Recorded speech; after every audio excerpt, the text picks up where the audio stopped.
Right, hey up, it's Steve from the Old Yorkshire Geek, and welcome to episode, I've forgotten, 94 of the Old Yorkshire Geek's Friday night appointment with Thea, where this week we're going to look at two films. We've got a double bill, a Jack the Ripper double bill, one with Sherlock Holmes and one without. We're watching Murder by Decree, and that's going to be followed up by From Hell. Both films kind of cover the same ground. They're based on the same story.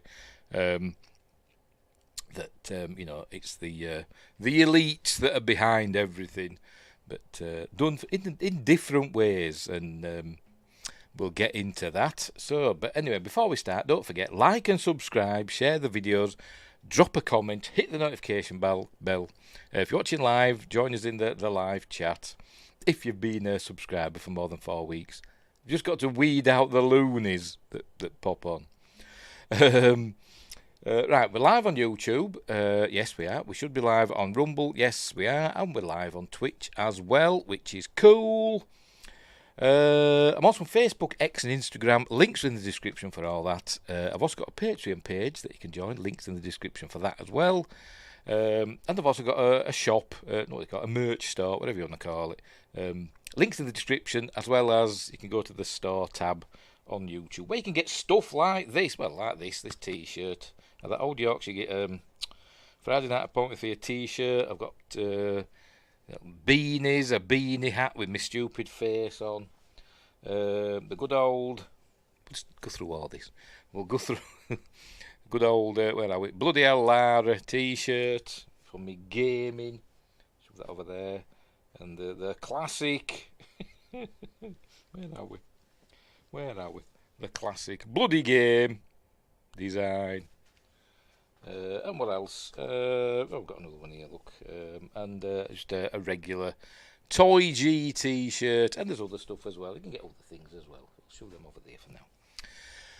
Right, and Josh Temple's here. Never fear, Maddie's here, but only creeping in the shadows. But I want to let you know, you smell different when you're awake. Okay.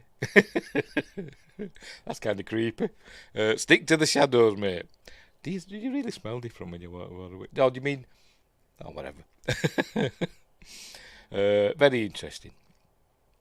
Right, so off we go. Right, we can begin.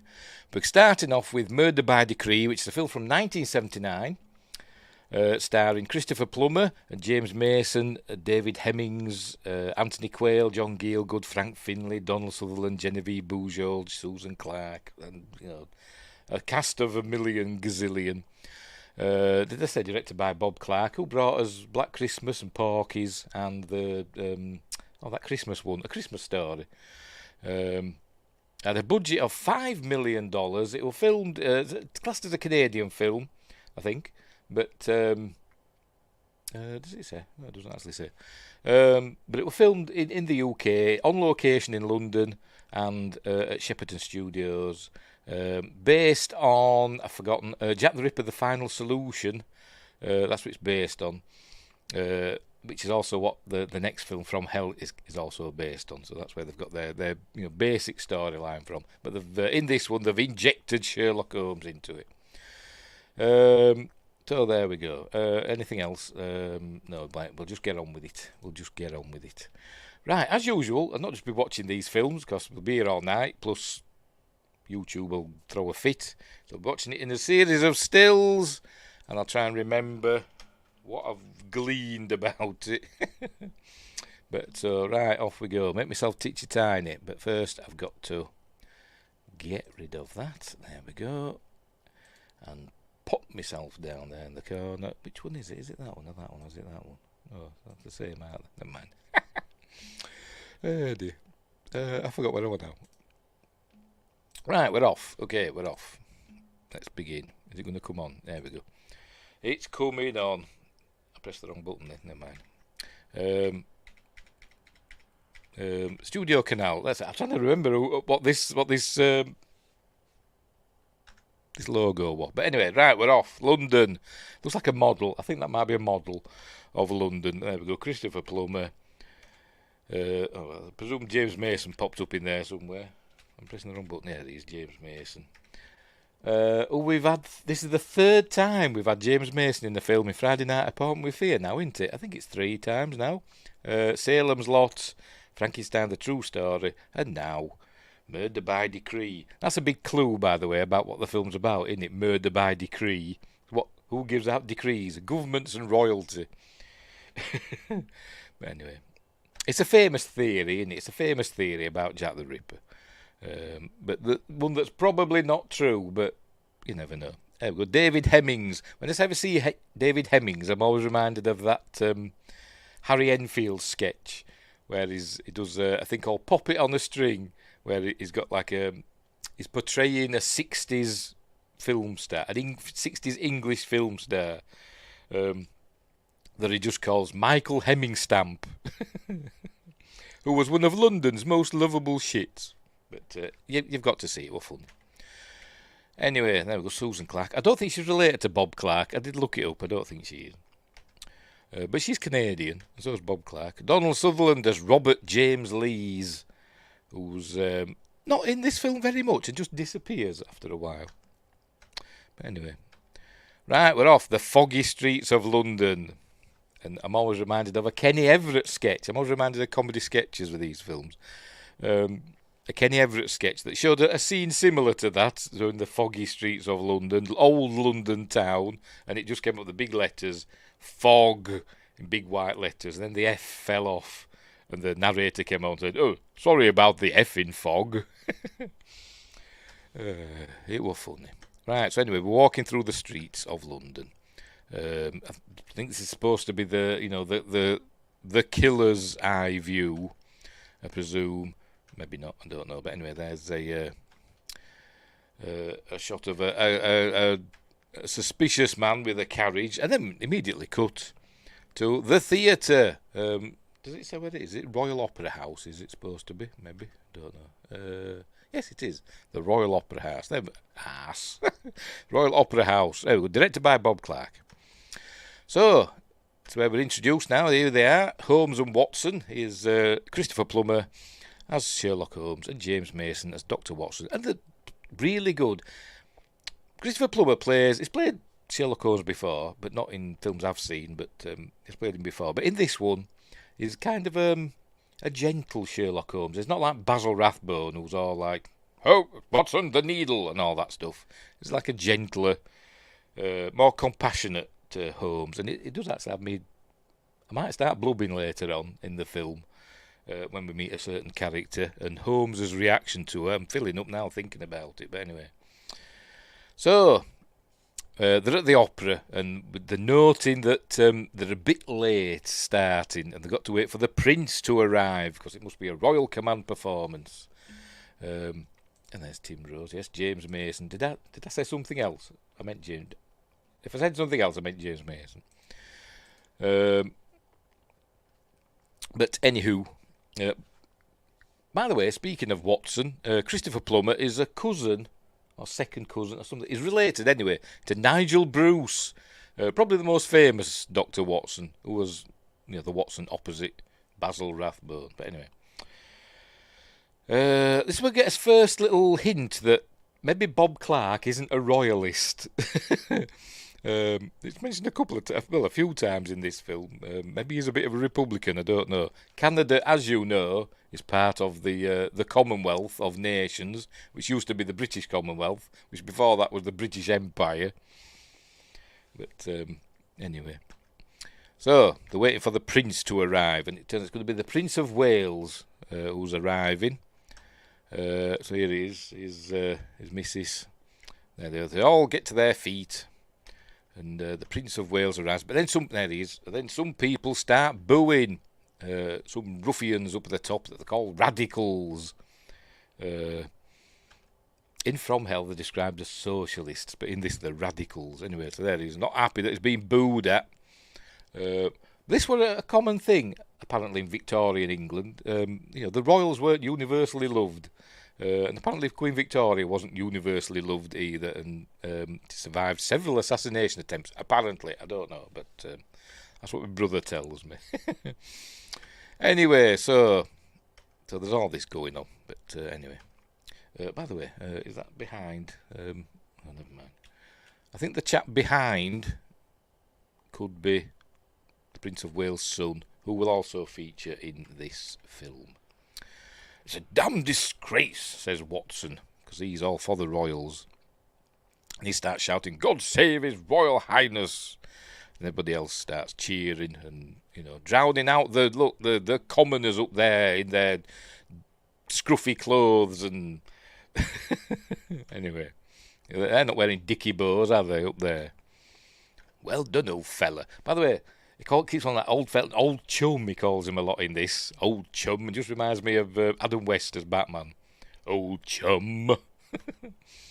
Anyway, then we're back in the streets of London, going down foggy, smoggy alleyways. Here we are. Hang on, I've got a list somewhere of the filming locations. There we go. Clink Street, which I think we'll get to later on, because there's a big sign that says Clink Wharf that we'll see later on. I think it's quite near the end.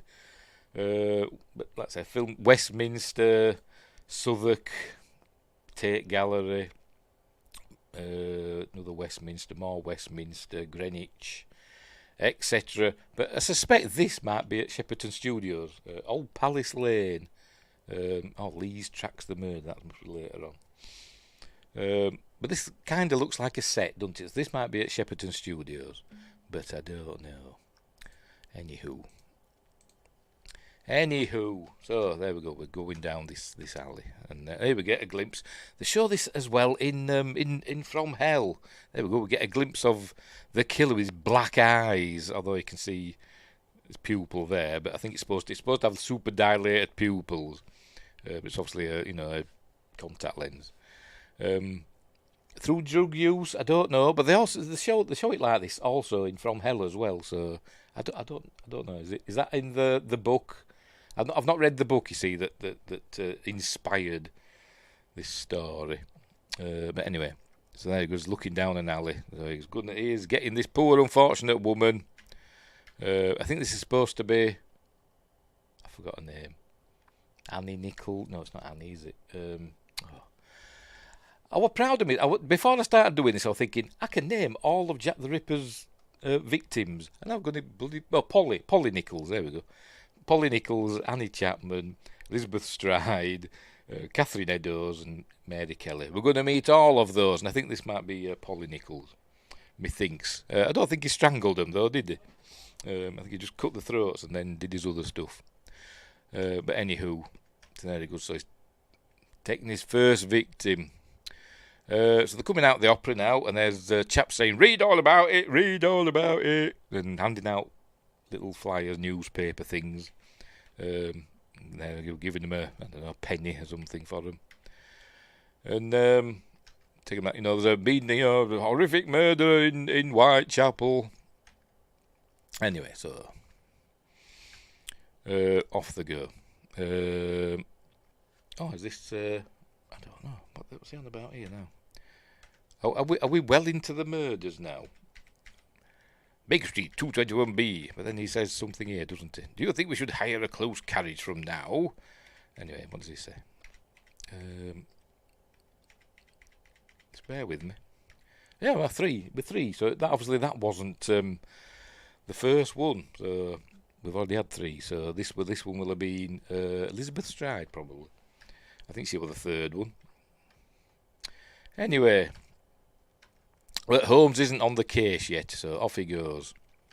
There were other murders, by the way, before, the 5 famous ones, but they were never linked, to the same man. But some people suspect that the same killer did, all these other murders as well.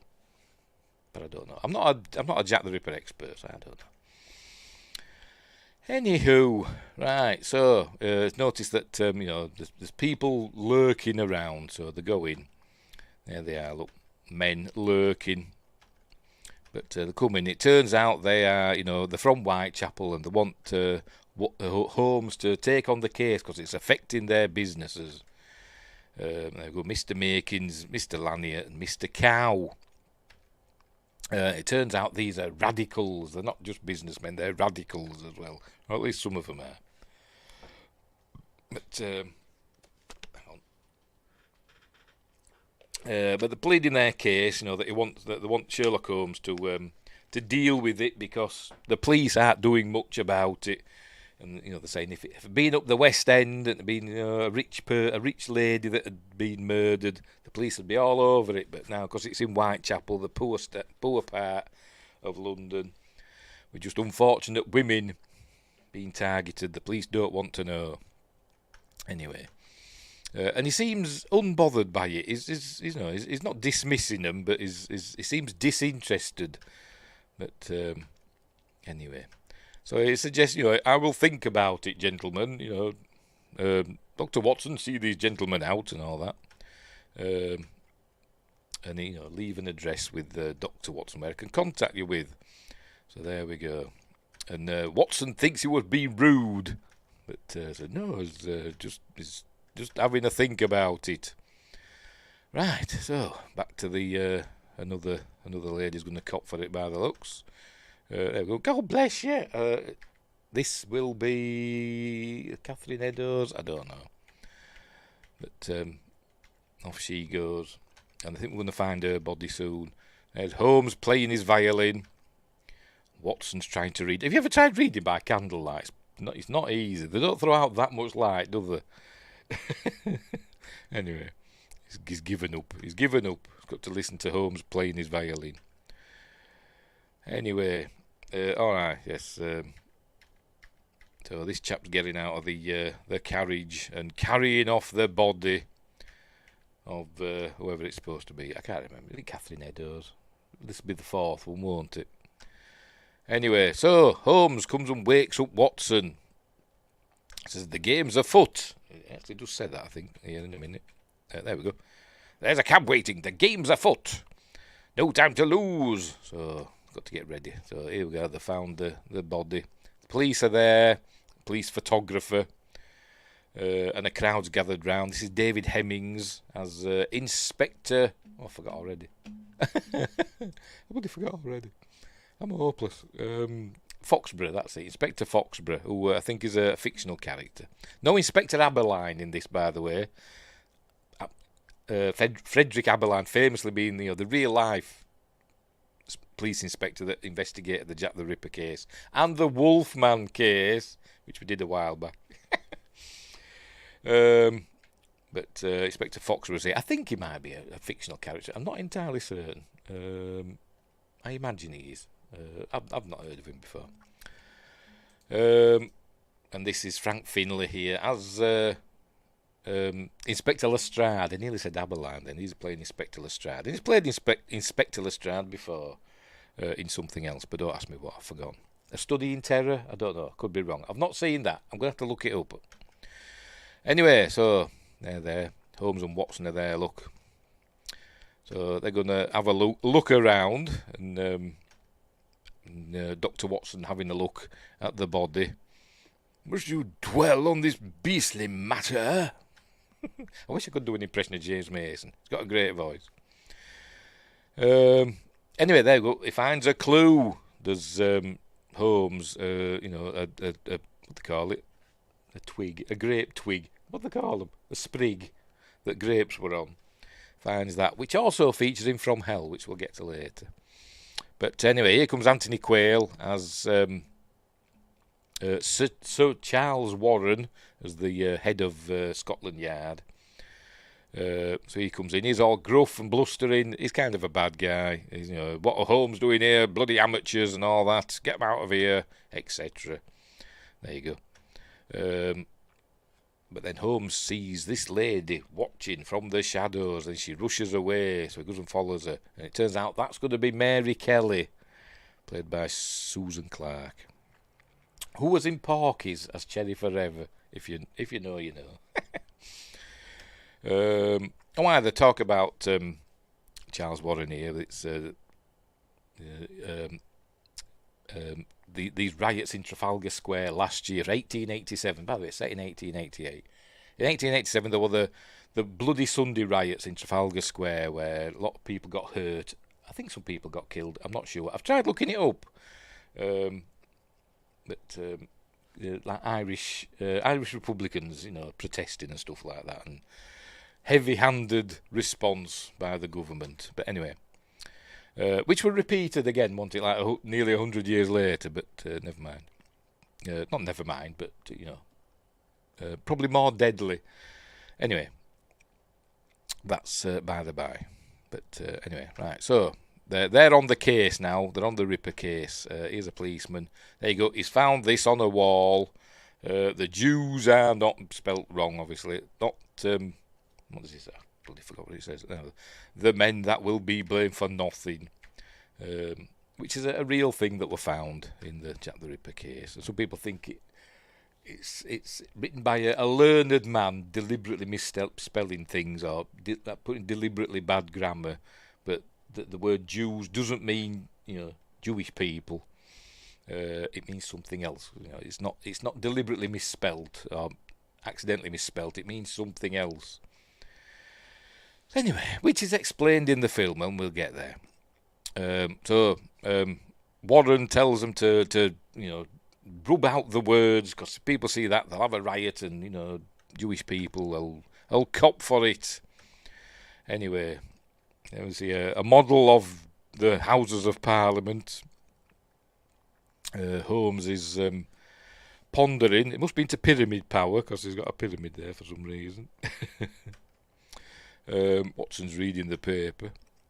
Then he said, "Did you notice a woman in the crowd?" And Watson said, "I noticed dozens of women." Yes, and he said, "I imagine you would." Ha ha ha! Suggesting that Dr. Watson's a dirty old man.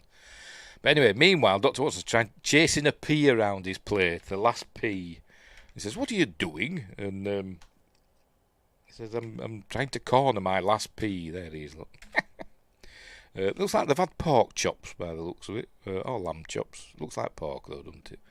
Pork chops, peas and mashed potatoes. And he wants his last one, and he can't catch it. It's like a bit of a comedy segment, this. That kind of goes on a little bit too long, but anyway. Anyway, Holmes is concerned about this woman that he saw, and I think he suspects that she wants to tell him something and all that. But then he just comes over and squashes Watson's pea with a fork. He said, "You squashed my pea." And says, now you've got it cornered." "Yes, but squashing your fellow's pea." He says, "I like to put it in my mouth whole and feel it pop as I bite down." Strange man. There you go. But sorry, old man. Anyway, then Mrs. Hudson comes along. I like Sherlock Holmes, but I've never read any of the Sherlock Holmes books, and I'm not sure. Is Mrs. Hudson their landlady, or is she their housekeeper? I'm not entirely sure. Shall I look it up and see? Oh dear. Mrs. Hudson, where are you? I bet she's not there. No, I'm going to have to look on... I've got to look it up. I just have to. Sherlock Holmes, Mrs. Hudson. There we go. Right, she's the landlady. There we go. So they must pay her money. It's her house. They're just tenants in her house. So right, but she acts like she's their bloody housekeeper, and you know, she's in deference to them all the time. But anyway, right. But whatever. Right, she brought a note up. There we go. An informant. Somebody wants to speak with them, so they have to go to the docks. So here they go, down the docks. And their informant is underneath. They hear him speaking, but he's in a boat underneath, as we'll see. There you go, they're looking down. There he is. And it's one of the chaps that came to see him earlier on. But he's got some information. He says, "Go and see..." Oh, excuse me. Pardon me. "Go and see Robert James Lees." So that's what he's telling him. But then Holmes thinks they're being followed by somebody else, and he tells Watson to go check it out. There you go. Robert James Lees, the Elms, Riverside Way. But he says, "Go check that out." So he goes looking. He says, "Hello, is anybody there?" And then we see a dodgy fella watching him from behind there. And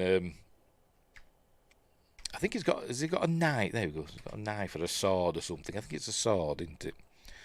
Yes, it is. It's a sword. because we see it in use in a bit. This character is called, I can't remember, I'm going to have to look and I've forgotten. It's in the original story, it was called, well, I think in real life, the actual real life person were called, I've forgotten. Bloody hopeless. Just bear with me, I'm going to have to look it up. Slade. William Slade is called in this, but in the book Jack the Ripper: The Final Solution and in From Hell is called Netley. So there we go. Anyway, so he's watching, but he doesn't get to kill Watson yet. So they're on the case again. I'll just keep saying that a lot. And then this chap comes along, some sort of security guard, says, what are you doing here? It's been a bit over belligerent. And says, who we are? Well, this is Sherlock Holmes. I'm Dr. Watson. I don't bloody care who you are. Get out of here and all that. It's been in a lot of TV comedies in the 70s and 80s, but don't ask me his name. But he's got one of those faces. But come on, clear out yourself. Go on, it's private property. Oh, Dr. Bleeding Watson, cold blimey governor. It's when he don't click his heels. Is that Cockney? Anyway, so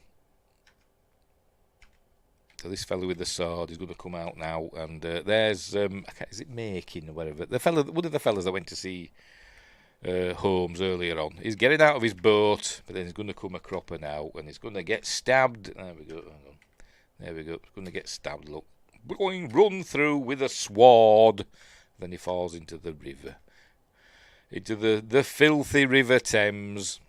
Meanwhile, back at Sherlock Holmes's lab. There you go. That's why did he hide? And he's worked out who it is, who it's supposed to be, I think, and but didn't want to be seen talking to him. And Watson says he thinks Sherlock Holmes should carry a gun. Gets a gun out in a minute because he's looking out, saying they're being watched all the time. So Watson looks out the window, says, "There's nobody there." Says, obviously they're not going to let themselves be seen. But then he says he gets a gun out. But hang on.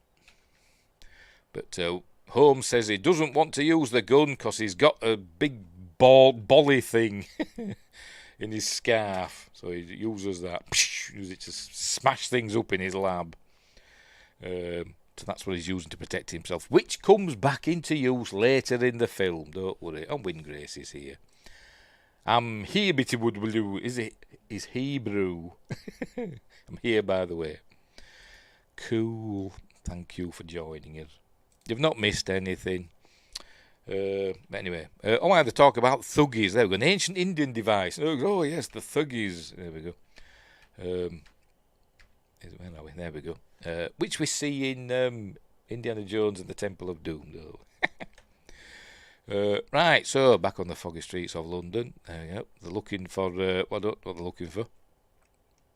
I wanted the back at the where the body was found of. I can't remember which one. Catherine Eddowes, I think, and the writing that Warren had erased, and somehow Sherlock Holmes, being an amazing chemist, has created something. I don't know what it is, but something in a bottle that he brushes on, and it makes the chalk or whatever it was done just appear magically, as though it had never been written. And he says, "Quick, shine your light on it. Write this down before the plaster absorbs it." I thought, bloody hell, as we'll see. There we go. Just rubs it on, and the writing appears. Even seems to be glowing in the dark. But he jots it down. So this is where he thinks that, this isn't a deliberate misspelling. It's another word that means something else. It apparently it's something to do with Masonic tradition. And it refers to the three men who assassinated, I forgot his name now, Hiram. Is it Hiram? The founder of the Freemasons. But anyway. But he's going to tell it all now anyway. And he'll tell us the words, I think. No, he's thinking about it. He comes up with it later on. He's thinking about it now. Right, they're going to see Robert Lees. So here we go. This is Donald Sutherland. Here he is. And apparently he's a psychic. In From Hell, which we'll get to later, they kind of mix him into the Inspector Aberline, but in this one he's a separate person with his wife who has a magnificent bustle. Anyway, so there you go. And it turns out he's seen the killings before they happen, and he's spoken to the police, and they don't want to do anything about it. But there you go. He's showing his. Oh, right, we have these. When we see his visions, it goes all in a minute, because there's a difference between. Hang on, where are we? There we go. It goes, that's when he's remembering things. But later on, when you're remembering something, you get that, don't you? That sort of like dissolve, wavy lines. But when you're knocked out, it's a blur dissolve for some reason, as we'll see later. Anyway, so we're seeing the killer, and then we get a look at him there. Look, we see who it is. There we go. And there's another body coming out. I think that's supposed to be Catherine Eddowes, I don't know. But I was surprised, actually, because you'd think this would be a bit more bloody. This been directed by Bob Clark, who brought us Black Christmas. But, it's not. It's more of a mystery than a horror film, I suppose. Anyway, so... obviously Watson, doesn't believe a word of what he's saying, because it's all balderdash, all this, psychic stuff. But it was popular, wasn't it, in the late 19th, early 20th century. Spiritualism and all that stuff. But Holmes, doesn't poo-poo anything. He's got an open mind.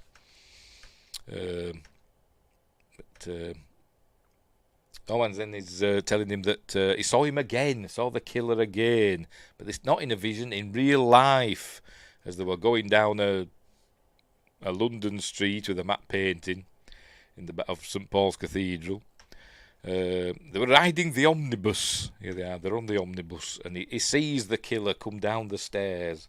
Somehow he knows it's the killer, and he follows him, and he jumps into a hansom cab, and he loses him, and he tries to tell this policeman, or that policeman there, tries to tell him, but the policeman not interested, he's too busy directing traffic. Apparently the noise on London streets back in those days were absolutely, horrendous. The sounds of hard carriage wheels and clopping of horses on cobbles. The noise apparently was unbelievable. But anyway. Arthur Conan Doyle, yes, he was big into spirits, wasn't he? Yes, he was big into all that stuff. I think the Cottingley Fairies, they were really into that as well, weren't them into Monty? Hook, line and sinker, so to speak. Anyway, you'd think somebody who'd written Sherlock Holmes would be a bit, you can be open-minded, but you can be too open-minded that your brain falls out, can't you? And it seemed a bit like that, didn't it? Anyway, loses the killer. So he goes back to the omnibus. Meanwhile, his what do you call it, maid, whatever. Inspector Foxborough's arrived, and he said, Sir Charles Warren wants to see Holmes at once. So anyway. They've gone to the morgue and found the body of, I think it's Makin or Malkin, I've forgotten. They go, Warren said, you won't deny you were in his employ? I said, no, he came to see me, and offered me, a case or whatever. Now, I was thinking about it. Anyway, it's basically being angry with him again, because just all these, in this film, he's just rhubarb, sorry, he is, bluster, spit, flying, spittle, with his big curly moustache. I say, Holmes, blah, blah, get out of here, blah, bluster, etc. I believe Sir Charles means to arrest me. But, because he thinks that Sir Charles thinks he's killed the fellow with the, that's on the slab. But then the security guard pops up. There he is, and he is Sherlock Holmes' alibi. He says it wasn't him, because he was with Sherlock Holmes at the time, seeing them out. Anyway. So, there's Foxborough. Being really nice is Foxborough in this film, which is a It sets alarm bells off, doesn't it? You know, it seems all kind and stuff. There's Foxborough, but and helping Sherlock Holmes, but that's throwing you a red herring, so to speak, sort of. Anyway, so they've gone to Warren's office, and then it's talking away, and then Sherlock Holmes suddenly starts doing all this Masonic greeting and all that. That's what he's doing there. And obviously, being a Mason, he's got to do it back. It's not suggesting that Sherlock Holmes is a Freemason, but he has studied their rites and stuff, so he knows that all this. There you go. And then he sees his ring. He grabs the ring off Warren's finger. We see this ring again in From Hell. Flips that over to show the symbol of the Freemasons, the compass and the set square. So anyway, that's showing that Masons are involved in some ways, and they say, no, we're not secret. We're not a secret society. Says, well, no, you're in the open, but your rituals and all that, and who are members there, that's a secret. But doing more bluster. You fool! Thing ring, do your thing. No, you're on the back. Oh dear. Anywho, well, it's still on. Oh, it's on about them words. This is where he talks about the his theory about the Jews, not Jews, it's Jews. The Loyal Order of Freemasons. He does another thing as well. He does another whatchamacallit, Masonic symbol. Have I missed a bit? It might be later on. He talks about Hiram. Is it Hiram? I can't remember. We'll get there. So obviously he gets thrown out. And then as he leaves, this chap comes in, and I was thinking like a James Bond film, says, "Look after Mr. Holmes, see that some harm comes to him." But he doesn't say that. I think that's the Home Secretary. I think we see him again at the end. Right, so back at 221B Baker Street. I think this might be where he spills the beans about, he's been studying Freemasons, and so that whoever wrote the phrase wants them to believe that Jack the Ripper is a Freemason. There we go. Talking about the three chaps that. Where are we? Builder of Solomon's Temple, murdered the Grand Master, and I forgot his name. It's like Hiram. I can't remember his name. But there you go. And they were called Jubele, Jubelo, Jubelum. But anyway. Oh, and they say, when they confess their guilt, they said these three phrases, which is something that's in Masonic law, that my left breast had been torn open, blah, blah, blah. And basically this is going to match the killings of, Jack the Ripper's victims. So, there we go. That poor woman's body was mutilated just a savage way. Ghastly murders. So, anyway. Right, so he wants to go see Robert Lees again. He sends Watson off to go and interview the friends of the young ladies that have been murdered by the Ripper down in Whitechapel. Holmes is going to go and see Robert Lees again. Unfortunately, Robert Lees has got a policeman outside his house now, so how's he going to get in? I don't know. But anyway, here comes a dirty old chimbley sweep, all coughing and spitting. Don't know what they're showing him for. But anyway, he comes in, goes, "Hello, Gov. Morning, Gov. Going in, sweep the chimneys, Governor. Oh, that. Step in time, Mary Poppins." Anyway, knocks on the door. And so, come sweep your chimneys, love. He says, "Oh, it's already been done. Madam didn't say you were coming to sweep the chimneys. Well, here I am, and here I stay." And then she comes out, there's Mrs. Lees, and then he introduces himself. Ha ha! I am Sherlock Holmes. I'm in disguise. Chekhov's Cockney. Oh dear. Is he? Nuclear vessels, governor. Anyway. Mrs. Lees, there we go. I do apologise for troubling you in this manner. I'm Sherlock Holmes. I'm in disguise because we've got a policeman outside, and he wants to speak to her and her husband. So that's what he's going to do. So he's going to tell him about other things he's seen, and he's trying to speak to the police again. All right, and then Inspector Foxborough gave him. I forgot what he says. Gives him something of one of the victims. There we go. A piece of the murdered girl's dress. That was it. But it didn't work. Then he gave him something else, and I forgot what it was. It'll tell us in a minute. Then he's going to give me something quite trivial. I can't remember what it was. Hang on, does it say? I've forgotten. Oh my, that's it. The stem from a bunch of grapes that we saw earlier on. I meant like the gun, not the character. No, he didn't do a Cockney accent again later.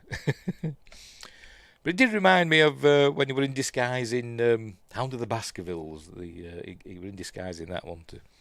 Well, Holmes. He's got his Chekhov's, his thing that he smashed that glass with in his lab. That comes back later. Anyway, where were we? Giving the Foxborough giving the stem from a bunch of grapes, and then he saw what the killer saw. Hang on, where are we? Anyway, so then it took him, he took Foxborough to where it came from, and he pointed the house where the killer lived, and it was this house. But he's not telling him where, whose house it is. I think we're supposed to think it's Warren's house, but it's not. It's somebody else who we'll see later. So he's not telling him who it is yet, for fear for his own life and the life of his wife. Anyway, meanwhile, Watson's talking to these unfortunate ladies in the pub. I can't remember the name of the pub. Black Horse, something like that. And he's pretended he's from one of the newspapers, and he wants to get, we're hearing everything about the killer, but nothing about his victims, he's saying. So he wants to learn all about them. And, if the victims were friends, with other women and all that. And then he hears about Mary Kelly. There were 5 of them that used to hang out, or 6, I think there were 6 altogether. They used to hang out. And, the only one left is Mary Kelly. So then she says, "I know where you can find Mary Kelly," and so he goes and talks to her. And you go, they're all jealous because I'm young. So she's got all her own teeth. And he has him touching his teeth, and then one of her teeth goes all loose. It doesn't show it come out, but never mind. Bloody hell. Anyway, she says she's gonna show him where Mary Kelly lives. So there you go. So he takes him down this alley, but she's not. She says, "I don't know Mary Kelly." She was basically just trying to get some money out of him. With this fella, he's going to come along now, and they're going to try and extort money out of him. But it's not going to work on Watson, because Watson just knocks the chap down. And then the police come. She starts screaming, and the police come.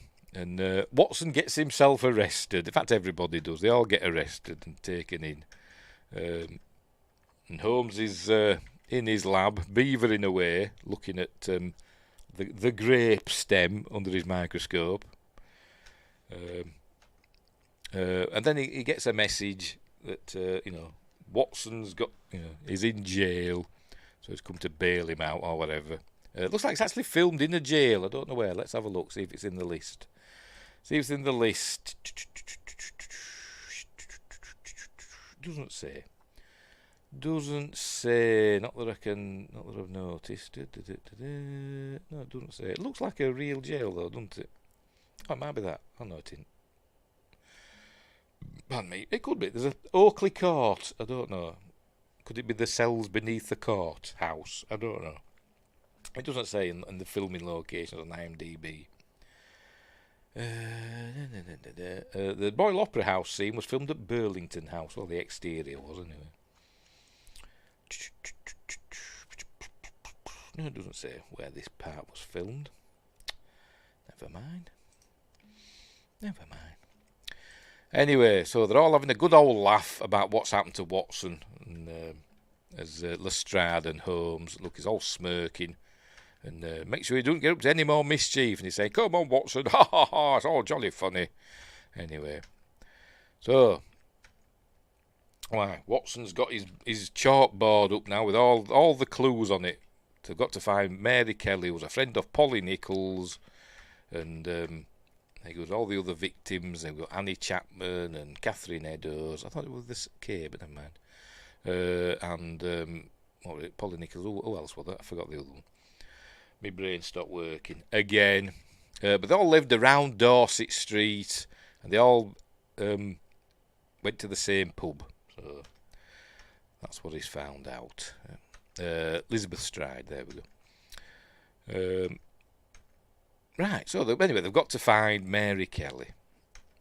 And so Holmes suggests that they're looking for a medical man with medical knowledge, judging by the way the victims have been mutilated. He seemed to know what he was doing. Yes, he. So he wants Watson to check the medical directory. So that's what he's going to do. So now they've got to split up and search for clues. So he's going to go off and do his thing, and Holmes is going off to the somewhere else. The funeral of the last one, Catherine Eddowes, the last one that was killed previously.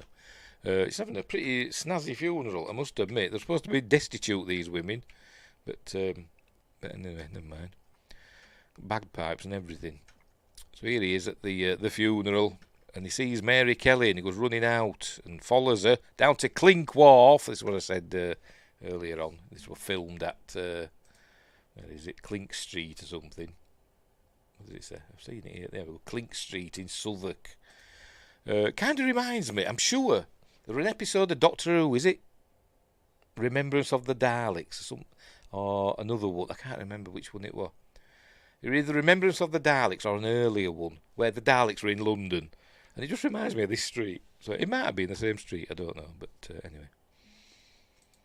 Hers was the most human. Speaking of Star Trek, there's a few Star Trek people in this. Obviously, Christopher Plummer, General Chang.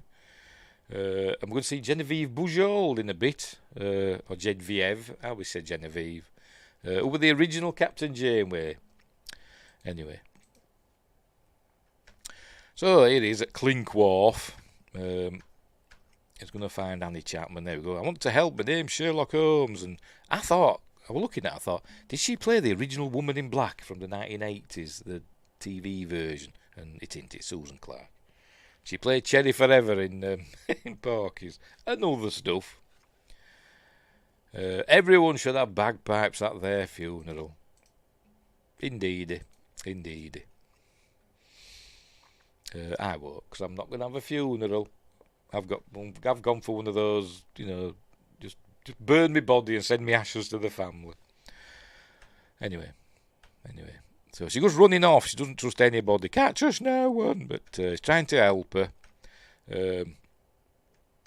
Anyway, this carriage appears and nearly runs them over. So I think it's the only stunt in the film where they use stunt men. I think everybody else did their own stunts for the other stuff. Not that there is much stuff, but the only one where they use stuntmen. But there you go. He's going to look after her, and we learn that Annie Crook, because he says Annie, and then he says Annie Chapman. He says no, Annie Crook. She gave the baby to Mary Kelly to look after the baby. So he said, what's going on? And they go that Eddie still loves her, and it's all coming. It's all coming together now. Who's Eddie? From Glen to Glen. I'm talking about bagpipes still. Anyway, they took Annie. They took Annie, and they've got to find out where she is. But apparently Mary Kelly's still got Annie's baby or something. I don't know. But anyway, this carriage comes barreling down and nearly runs them over, and he pushes Mary Kelly out of the way, and then gets knocked out. There we go. Gets knocked out. He looks up, and as he looks up, sees a blurry image of somebody bundling Mary Kelly away in a hansom cab. And then he passes out. You can tell he's passing out because it goes all blurred out. It goes blur, blur. And then when he comes to, he's somewhere else. You know. When you're thinking back, it's a blur, blur, blur. But when you're knocked out, it just goes blurry. It must be a filmmaking tradition. I'm a Hallelujah fan myself. Hallelujah. Not that one, I presume. I don't know.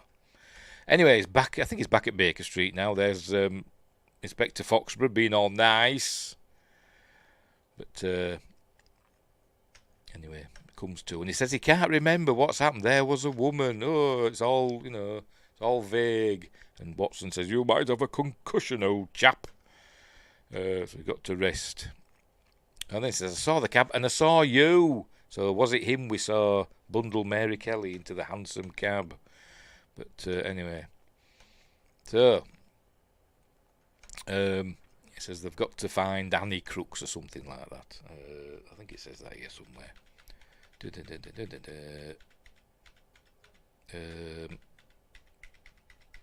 Or whatever, something like that. Steve is more of a Frank from Always Sunny. Just throw me in the trash, pretty much. Yeah, I'd want to be like. Put in a rocket, my ashes put in a rocket and just shot up, either as a firework or just shot into space, or whatever. Do what you want with me, I don't care, I'm dead. Or I will be.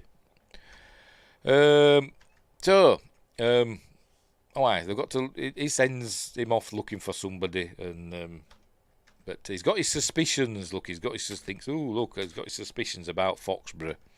So he grabs his deer stalker, says, come on, Watson. He's supposed to be resting, isn't he?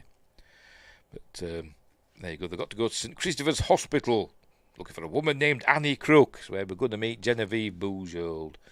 So anyway, off they go through the streets of London.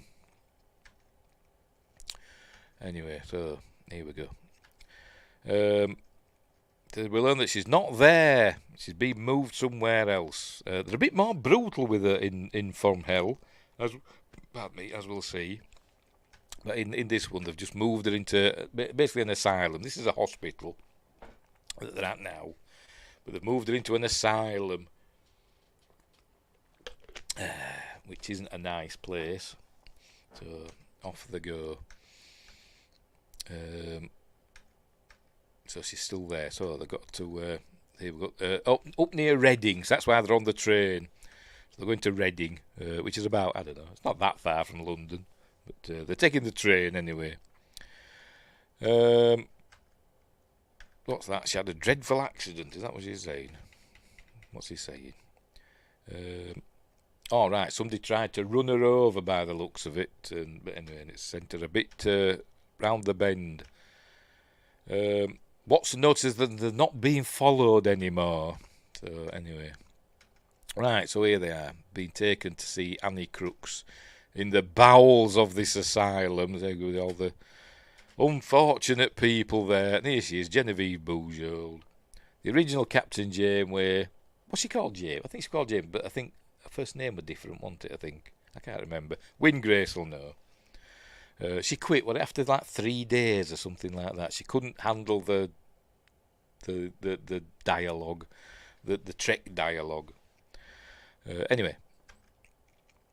There you go. She hasn't spoken a word in 6 months, so she's been there at least 6 months. But anyway, so Watson says he'd like to see her record, so he basically want him out of there. So the doctor, so they're going to get him out, and Holmes is going to speak to Annie, and so we're going to learn that she was married. She got married to Eddie. He writes Eddie on this matchbox, and shows it to her. In a minute. There we go. And this is how she starts talking then. That Eddie loves her and she loves Eddie, and they got married, and she had Eddie's baby, and anyway, and he's gonna come back for her and all that. Anyway, they said they hate her and the baby, and it turns out in From Hell it tells us that they were married in the Catholic ceremony, and obviously the British monarch's head of the Church of England, the Protestant Church of England, so they'd have none of that, would they? But anyway, so he's asking why do they keep her there, and she starts freaking out now. Didn't he marry me? Didn't we have a baby? She had a baby girl called Alice, apparently. But saying Eddie doesn't know where she is. Anyway, so she's fearful of her life from other people. Anyway, so they're all sad. And Holmes is a bit angry. There goes screaming loony. Holmes is angry, and he goes for he attacks the doctor. There goes, she's crying. He's going to show him attacking the doctor in a minute. The doctor comes back in. There we go. And he launches himself at the doctor to show him, starts throttling him. Holmes, for God's sake!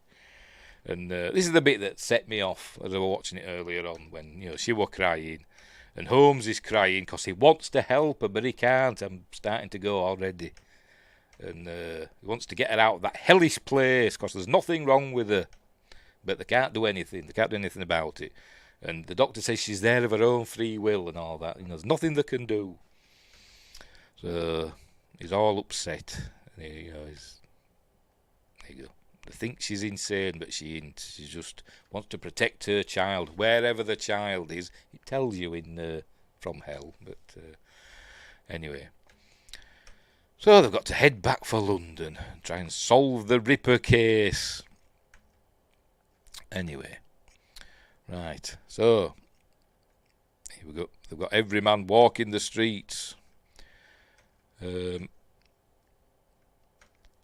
Looking for Mary. There we go. They find Mary Kelly's abode, number 13, which I think in real life it was number 13. I'm sure it was.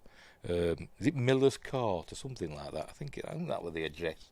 Could be wrong.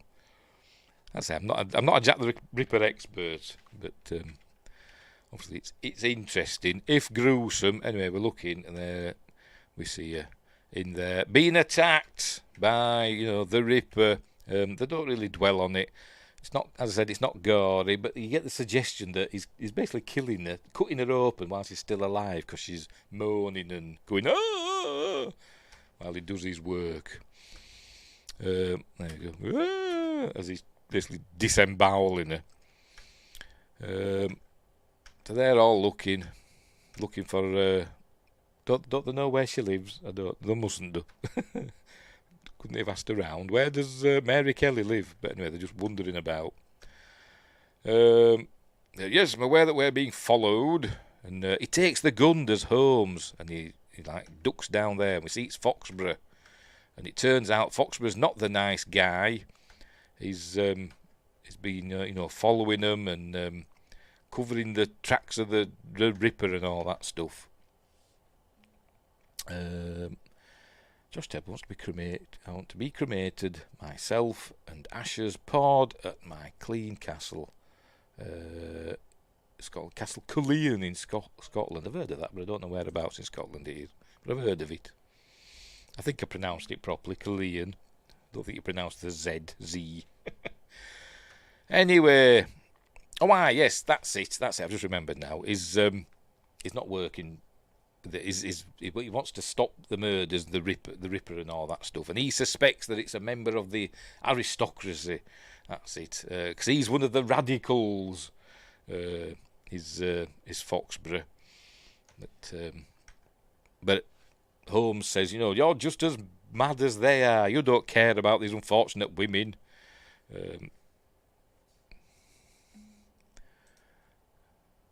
Your clan castle. Clan castle. Scotland's Castle Culzean.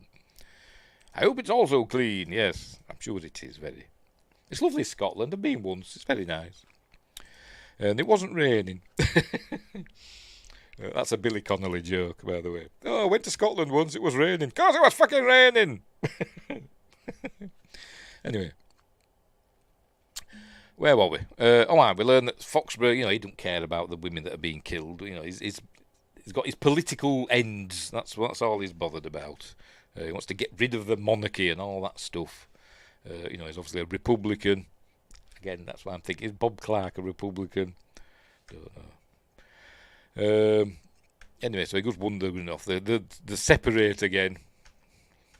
Looking for what's going down. There he sees the cab of. He finds Mary Kelly's abode, and then we see she's being cut open and stuff. Obviously, it doesn't really show you. Kicks in the door, and he's shocked. There we see. That's turns out this is I forgot to put the name now. Is it Spivey? Bear with me. Yes, Sir Thomas Spivey, which in the From Hell is William Gull, which the real name is William Gull, but in this they've called him Spivey. It was supposed to be like the royal physician or whatever, and because of what happened, well, we'll get to that because it'll explain it in a minute. So he's caught him in the act as Sherlock Holmes, and there's Netley. Except it's called Slade in this. It was got the the big eyes. So has he been taking drugs? Been taking laudanum or whatever they have in those days. But anyway, then it throws fire at fireball at Holmes, and then he stabs. Hang on, Watson comes in then, and he stabs Watson with the red hot poker. Ag, says Watson. So anyway, the bundle, the chap, I forgot his name now. Slade bundles Spivey out of there. So they get away, obviously. There's poor Mary Kelly in the background. I think in real life, it didn't look like that, did it? It was a bit more gory and gruesome. But anyway, he says, "You all right, Watson?" "Yes, I'm all right, old chap." And he gives Watson the revolver, and so he goes chasing after him. But he gets Slade slashes him with his sword, so that's what we're seeing there. And then he looks in and sees Spivey there in kind of a state, looking, don't know, he's in like a trance-like state because he's got his Masonic ring on. And so he goes running after Slade now. So there you go. But Slade comes across Foxborough first and runs him through with the sword, and then runs off. It goes flying through a fence, not very well made fence, look. But then Holmes appears, goes running off. Then Holmes appears and watches Foxborough die. Then the policeman comes, starts blowing his whistle. Did they have whistles then, or did they have them rattles, like football rattles? Then whatever. Right, so he's chasing after. Oh, I like this bit, by the way. We see. I'll go back again. Where are we? Gone too far. Is it this? Right, we see. Pardon me. Slade. We saw him come running out there, out of the mist. But we saw him come round the corner and runs down there. So if I spin it on a bit. But then Holmes appears. He just seems to emerge out of the mist, unless I wasn't paying attention. But he's there. Look, there. Look. He just emerges out as if by magic. You don't notice him. He just appears out of the mist, as though they did like a dissolve or something like that. I don't know, but as though he just magically teleported himself there. But anyway, so go chasing after him. I think we're back on the docks again. I thought we'll get used to this dock set. Here he is with his sword with the glowing eyes on the hilt. I think it's his sword, isn't it? So they're going to have a fight. And then for some reason, they're having a good old fight. Oh, I see where he uses his thuggy scarf thing with probably got some billiard balls in it or something, I don't know. But he's fighting with a chain. He must have lost his sword. I can't remember. Look, he's knocked him down. But But he gets up and knocks him into the... hang on, I haven't seen it. I've gone too far. There we go. Knocks him into this net somehow and gets all tangled in the net, and somehow the net strangles him to death. I don't know, it just does. But there we go. So he's getting all strangled. There we go. So now that's the end of Slade, and then the police arrive. Oh, there he is. There's Frank Finlay. He arrives, and the first thing that Sherlock Holmes says, "Help, Watson." So that kind of made me fill up again as well, because he's a lovely Holmes, isn't he? There we go. Watson. It says, "Help, Watson." There you go. Right, so Watson's fine, obviously. Holmes has got a nice duelling scar with a nice blob of damage to the film there on the left-hand side, but never mind. So now he's going for... there he is. He's good past Buckingham Palace. Well, at this point, it would be in the Queen, wouldn't it? We don't know. Is she in residence? Can't tell. I don't think so. But you can't see the top of the flagpole, so I don't know. If she's in residence, they used to fly the Union flag, didn't they? Then they changed it after something. I can't remember what. It might have been after Diana. Can't remember.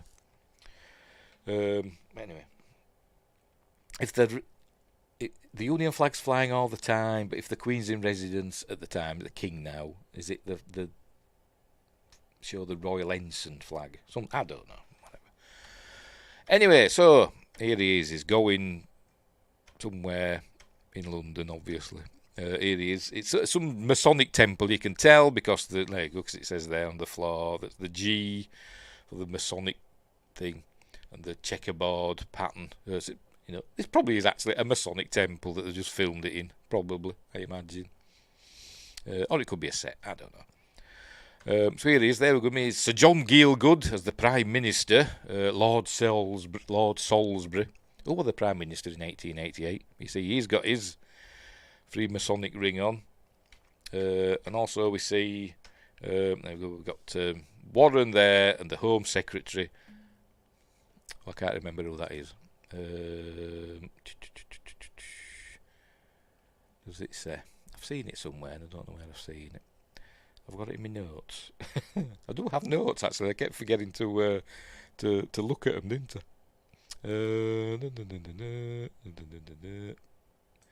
No, I haven't got it in my notes. Never mind. I did see his name and I've forgotten what it is. But curiously, speaking of my notes, Peter O'Toole was originally cast as Sherlock Holmes and Sir Laurence Olivier was cast as Dr. Watson. But according to the notes, the two actors had not worked well together in the past and were unable to overcome their differences for this movie. So there you go. The Dockland set, so that's why they used it a couple of times. It took 2 months and 50 men to build it at Shepperton Studios, including the river part of it. The original screenplay featured the real historical names of the suspects, Sir William Gull, 1st Baronet of Brook Street, and John Netley, but these were changed in the film to be the character names of Sir Thomas Spivey and William Slade, respectively. And Frank Finlay had played Inspector Lestrade in A Study in Terror in 1965, which I've not seen. Another film that pitted Sherlock Holmes against Jack the Ripper. I don't think I've seen it. Obviously, I've heard of it, but I don't think I've seen it. And Anthony Quayle played Dr. Murray in that film. Right, so that's it. That's my notes for that. Anyway, so here he is. So he obviously wants, the Prime Minister wants to know, what Holmes has to say. And Holmes basically says, you're all behind this. And they don't deny it. Don't deny that, they've allowed Thomas Spivey to go about doing the murders. Because basically, what happened was, they learned about what happened with Prince Edward Albert Victor, the grandson of Queen Victoria, the heir presumptive to the throne after his father, the Prince of Wales, who was going to become Edward VII. They learned about his relationship with Anne Crook, and that they got married and had a kid. But apparently, they fell out or whatever. But they didn't want the kid around, a Catholic kid as well, who would be essentially an heir to the throne. might be like third in line to the throne or whatever, I don't know. But it was a girl, so it might be different. I don't know how it would work. But they didn't want that, and they're saying that and he pierced his manhood. Oh, Prince Albert, yeah. Prince Edward Albert Victor. I wonder why they call it that. I don't know, but anyway. And Sir Thomas Spivey in this was, basically driven insane because he couldn't imagine this thing, and he'd learned that Annie Crook had told her 5 friends all about it. So he basically had to kill them to keep them quiet, because he saw it as his duty for the empire, and they knew all about it. So there you go. We shall take action if we must, and all that stuff. So basically, they're just saying, yeah, whatever. So the two, the powerful have won again. That's where they're telling her that. There you go. They got married and all that stuff, and but there you go. His Grace the Duke of Clarence and Avondale, not him. That's the Prince of Wales. I'm going to show him in the back. There he is, in the background. His son. He would become Edward VII. He would have become the king, but he actually died, didn't he, of influenza. In From Hell, they say he died of syphilis, or he had syphilis. But in real life, he died of influenza, and I presume his brother or whatever had become, I don't know, became king. Who were after Edward VII? I've forgotten. George IV? Yeah, George IV, wasn't it?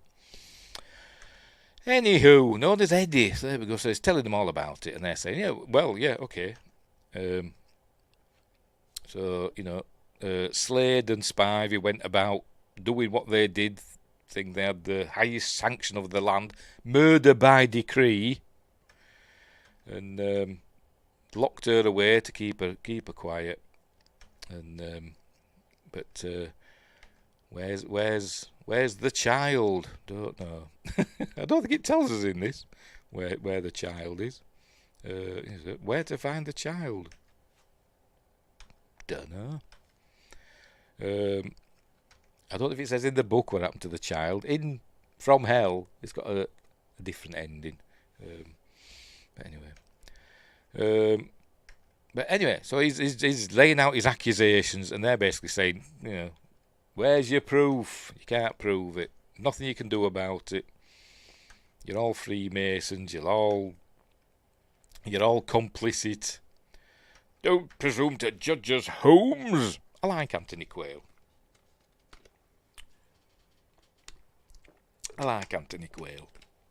He was good in Masada. I liked him in Masada. I haven't watched that for a while. That's a good series. Anyway, right, so there you go. What shall I tell the Queen? So anyway, what does it say? What shall I tell the Queen? You surely don't suggest that Her Majesty is in any way involved. She is in From Hell. But anyway. So basically, it's all going to get swept under the rug. Nothing Sherlock Holmes can do about it, which is why he's angry. And that's where another suggestion that Sherlock Holmes, as well as maybe Bob Clark, is a Republican, because it's saying they should do away with the monarchy and bring in a radical anarchist ideology and all that stuff. Socialist essentially, but the socialist Labour Party wouldn't come until the 1920s, would it? But anyway, she's in The Great Mouse Detective, but a robot dupe, Queen Victoria. I've never seen Basil the Great Mouse Detective. Never seen it. I think I started watching it once, but I've not seen it all the way through. Anyway, so here we go. Is this about Annie Crook? She's died, it seems, right? Night after meeting you. Is that what he's talking about? Yes. There you go. Yes, she died. How? Died. So obviously they killed her. So she's free. But I don't know if it tells us where the kid is in this.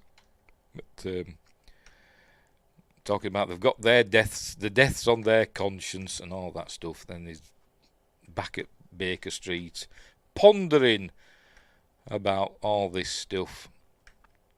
And there's nothing he could do about it. But never mind. Going to play his violin. So he's fed up. Right, does tell us. There we go. We see the kid. This will be Alice, the daughter of Annie Crooks and Prince Edward Albert Victor. There we go. In some sort of convent, being looked after by nuns. So there she's with a little dog. Oh, bless her, bless her. The heir to the throne. No more. It's my favourite Disney film. I've always been a 101 Dalmatians fan. I love 101 Dalmatians, the cartoon version. Anyway, there we go, and that's the end. Roll credits. Dr. Watson was played by James Mason. I presume going back there it'll say again. There we go. Sherlock Holmes was played by Christopher Plummer. And then, all the others. That's Susan Clark, blah, blah, blah. So John Gielgud, Donald Sutherland, Genevieve Bujold, and there we go. And then we get the other people. The other people. There we go. I really like Murder by Decree. I think it's a good atmospheric Sherlock Holmes romp. Could have been a bit gorier with the murders and stuff, but I suppose what's not what they were going for, really. But there we go. This motion picture is a fictional dramatisation based on recent theories concerning the infamous crimes committed by the alleged Jack the Ripper. But, as we all know, Jack the Ripper was taken by the Vorlons, wasn't he? And ended up in space. And became an inquisitor, something like that, wasn't it, for the Vorlons? That's the truth. So there we go. Oh, I just noticed that. Saucy Jack Inc. In that Spinal Tap. Obviously, that came after this film. This is from 1978, but it released in 79, and Spinal Tap was 83, something like that. And they were going to do a musical about Jack the Ripper, weren't they? Which they called Saucy Jack. I'm sure it was Saucy Jack, or it Naughty Jack. I'm sure it was Saucy Jack. I wonder if they got that from there. Saucy Jack Incorporated. Oh dear. I think it is. I'm going to have to look it up now. Just bear with me. Just bear with me. We're live. I don't care. Hang on. YouTube.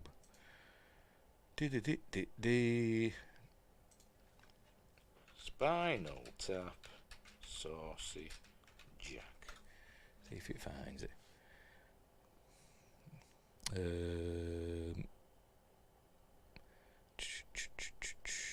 Where is it?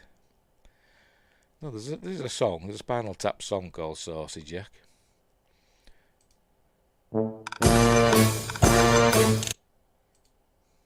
You're a haughty one, Saucy Jack.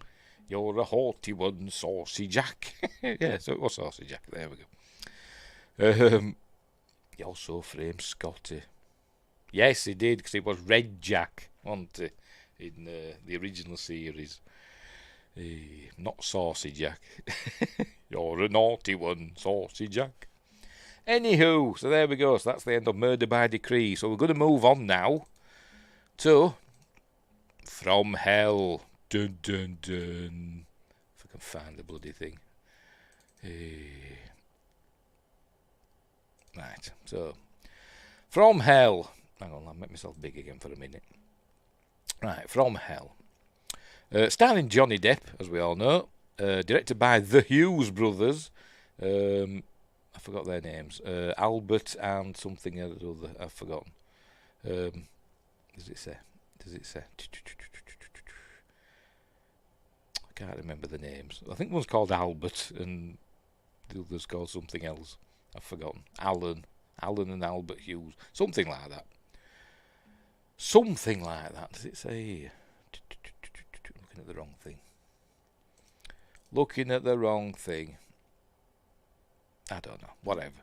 Just says the Hughes brothers. Anyway, Did you ever watch Sherlock Holmes in the 23rd century? No, I never even heard of it. 22nd century. No, not that. I've never even heard of that either. Is it like Buck Rogers in the 25th century? Anyway, where were we? Let's get rid of that Spinal Tap. From Hell, right, 2001 came out, starring Johnny Depp, Heather Graham, Ian Holm, Robbie Coltrane, and many more. Directed by the Hughes brothers, screenplay by Terry Hayes and Rafael Iglesias, based on the graphic novel by Alan Moore and Eddie Campbell. Had a budget of $35 million and box office gross was 74.6. So I don't know if that's classed as a success. I don't know. I don't think it got very good reviews. No, it didn't.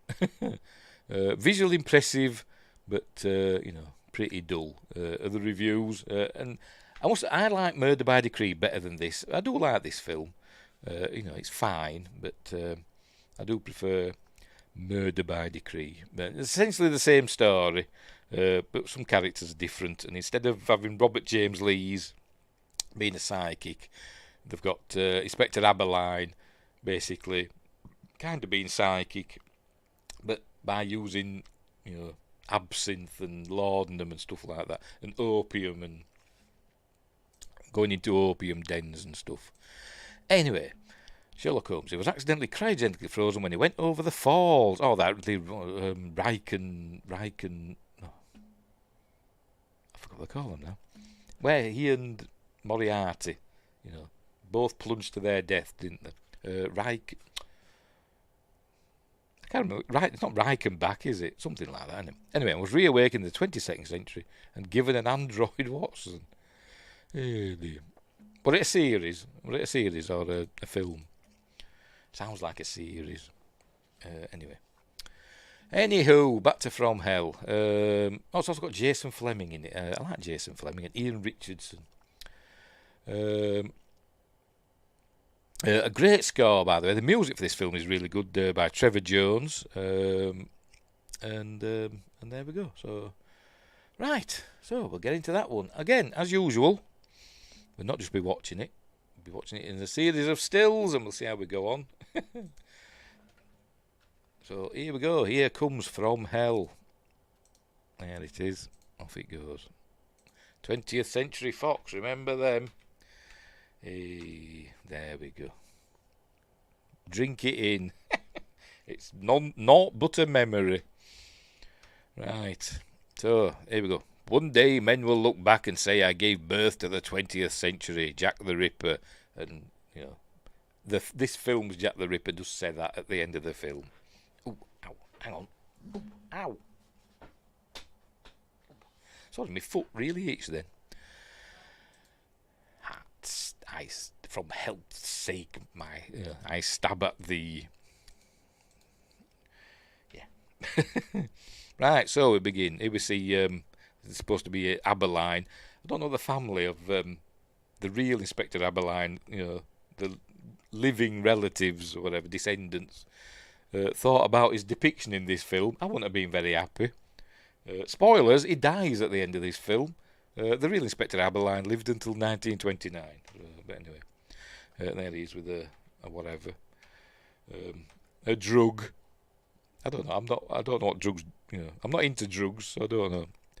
There he is doing his stuff. There you go. Imagine Johnny Depp had fun making this film, because he's a bit of a druggie, isn't he? And there he is. Do we see the title of the film in a minute? I think we missed it. I think it was back there. Was it there? No, whatever. Right, London. Not as foggy in this one, because it's got CG and stuff in it. We're moving down the streets of Whitechapel, seeing all the squalor down into the workhouses and stuff like that. Whitechapel district. There you go, dragging people out. Is he just in a drunken stupor, or is he dead? Don't know. But anyway, here we go. Right, we're meeting the ladies of the night. All, right, dearie. That's obviously Heather Graham as Mary Kelly. I think she's Catherine Eddowes. I can't remember. I've forgotten what order they're dying. Polly Nichols, Annie Chapman, Elizabeth Stride. Yeah, Catherine Eddowes, Mary Kelly. Yeah, so that'll be Catherine Eddowes. Right, so now plying their trade. This is Polly Nichols walking up there. So who's this? Yes. She goes down this alley. There we go. There's Mary Kelly. She gets accosted by this chap. I think it's Ralph Ineson, isn't it? I think that's Ralph Ineson. Let me check. Is he in the? Looking at the wrong thing. Get rid of the murder by decree tabs. I think it's Ralph Ineson. I bet he's not in this. Easy heck. So hang on. Just bear with me. We're live. Who cares? All cast and crew.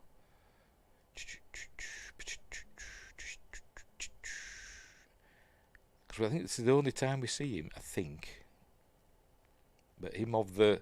Yes, it is Ralph Ineson. Yes, as Gordy or Geordie. I don't know how to pronounce it. Shut your old bitch. He's in with the... he's got a Yorkshire accent. I think he's from Leeds. But I wish I had his voice. Hang on. Oh, for Pete's sake. Go back a bit. Yeah. Marion. What you want? Shut your old bitch. Oh, dear. Anyway, so there's a costing it, and then we're going to meet his employer, I think, in a minute. There he is. This is McQueen, and they're a gang. They're a gang that they're essentially pimps, that control the ladies of the night of Whitechapel. They've got to pay her money, and apparently her and her friends owe them £4, and they want it by the end of the week. Or they're basically going to kill them. So. They do set up some, suspects, so including McQueen, because he gets a knife out on her, as we'll see in a minute. There we go. Gets a knife out on her. So, they set up suspects in that way, showing them with knives. Here they are all asleep at the sit-up sleeping place where they just use a rope, and then when it's morning, they boot them out, they just undo the rope, and they all fall down.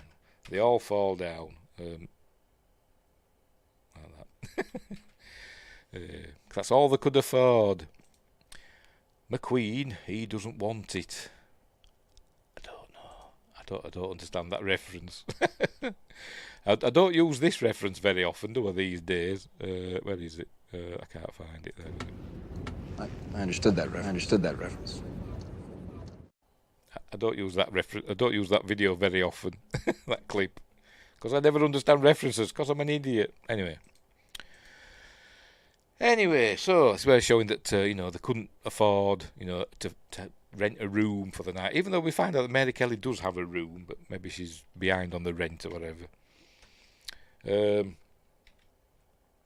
Anyway, so there they are. Oh, they're getting washed at there we go, the drinking fountain and trough. Wasn't London lovely back then? Getting washed. That's. No, hang on, which is which? I think that's Annie Chapman. I think that's Elizabeth Stride. I think. Yes, and I think this here is Polly Nichols. And I know her face. Who plays her? Let me check. Hang on. Annabelle Apsion. Oh, don't know her. What have I seen her in? She's been in loads of stuff. I've probably seen her on TV then. She's been in loads of stuff on British telly. Yeah, I've probably just seen her on telly. But nothing's jumping out at me. She's been in Emmerdale. There you go. And The Bill. Everybody's been on The Bill. And Midsummer Murders. I bet she's been on Casualty as well, because everybody in the UK has done Casualty. Oh no, she hasn't. Holby City, which is the next best thing. That was a Casualty spin-off. She has done Casualty. Yeah, so there we go. Anyway, whatever. Game of Thrones. Is that what you mean? Got Game of Thrones? Is that what you're on about? McQueen. He doesn't want it. Oh, Jon Snow. Yes. Okay. Is that what you're on about? Anyway, back to From Hell. Here's Annie Crook coming with her baby Alice. Look, and we learn that she's got a rich man looking after her. She's not on the streets anymore. They're all cooing over the baby. So anyway, I can't remember who this is. I think this is somebody. I've forgotten the name. She's gonna. Hang on, let me get rid of that. She's gonna die first, I think. But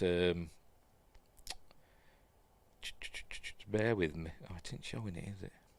Oh, there we go. Yes, Martha Tabram. But she wasn't. She's the first to die, but she wasn't. Pardon me, killed by the Ripper.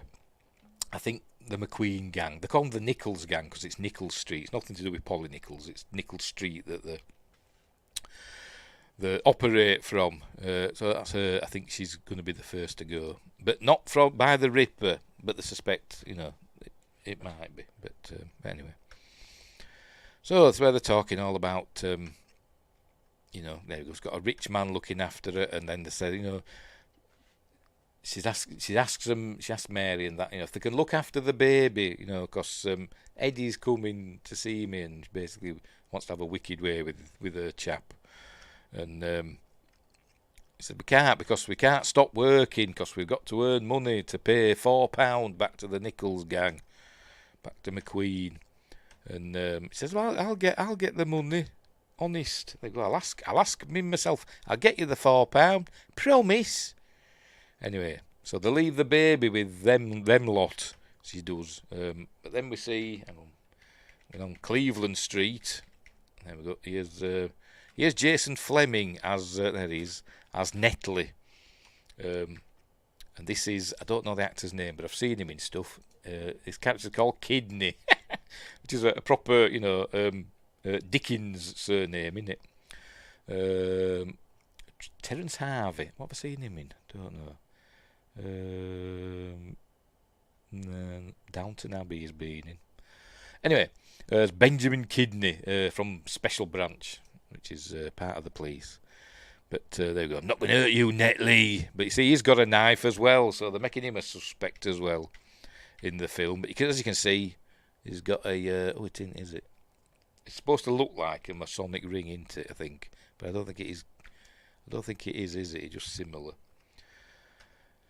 Anyway, saying, you're the fella you work for, your ward, which in this case is going to be Eddie. We learn later is Prince Edward Albert Victor.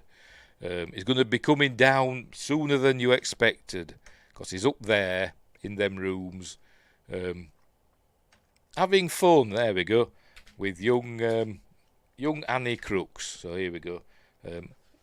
There's not much nudity, so I think I'll be able to skip past it. But there we go. They're having a good old time. But then these guys burst in and drag her out, and and bundle Eddie out as well. And Kidney says, trash the place. Don't know why, but they do. Anyway, they come round the corner with the baby to see all this going on. There we go. They see him, bundling Eddie into a carriage. I demand an explanation. And then, so they drive away, and then they put Annie in another carriage, and they go, "Oh no, what's going on?" So now they're stuck with a baby now. But we learn that the baby does end up, with the bad guys, because it ends up in a hospital or a school or whatever, and it's fine. It's young Alice, baby Alice. But anyway, so they've taken away Annie to question her, and he's saying, who else have you told about the baby, and her relationship with Eddie.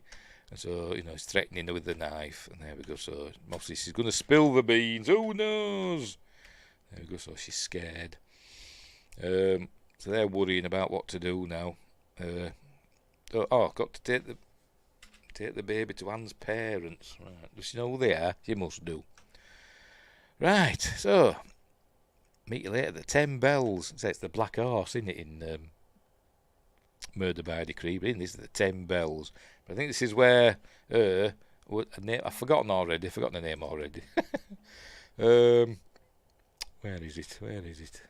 Martha Tabram. I think it's where she's going to cop for it, but she's not going to cop for it from the Ripper. Hang on, I'll probably skip by it completely. Here we go. Yes, she goes down there, gets dragged in there. We don't see who it is. I think it's McQueen.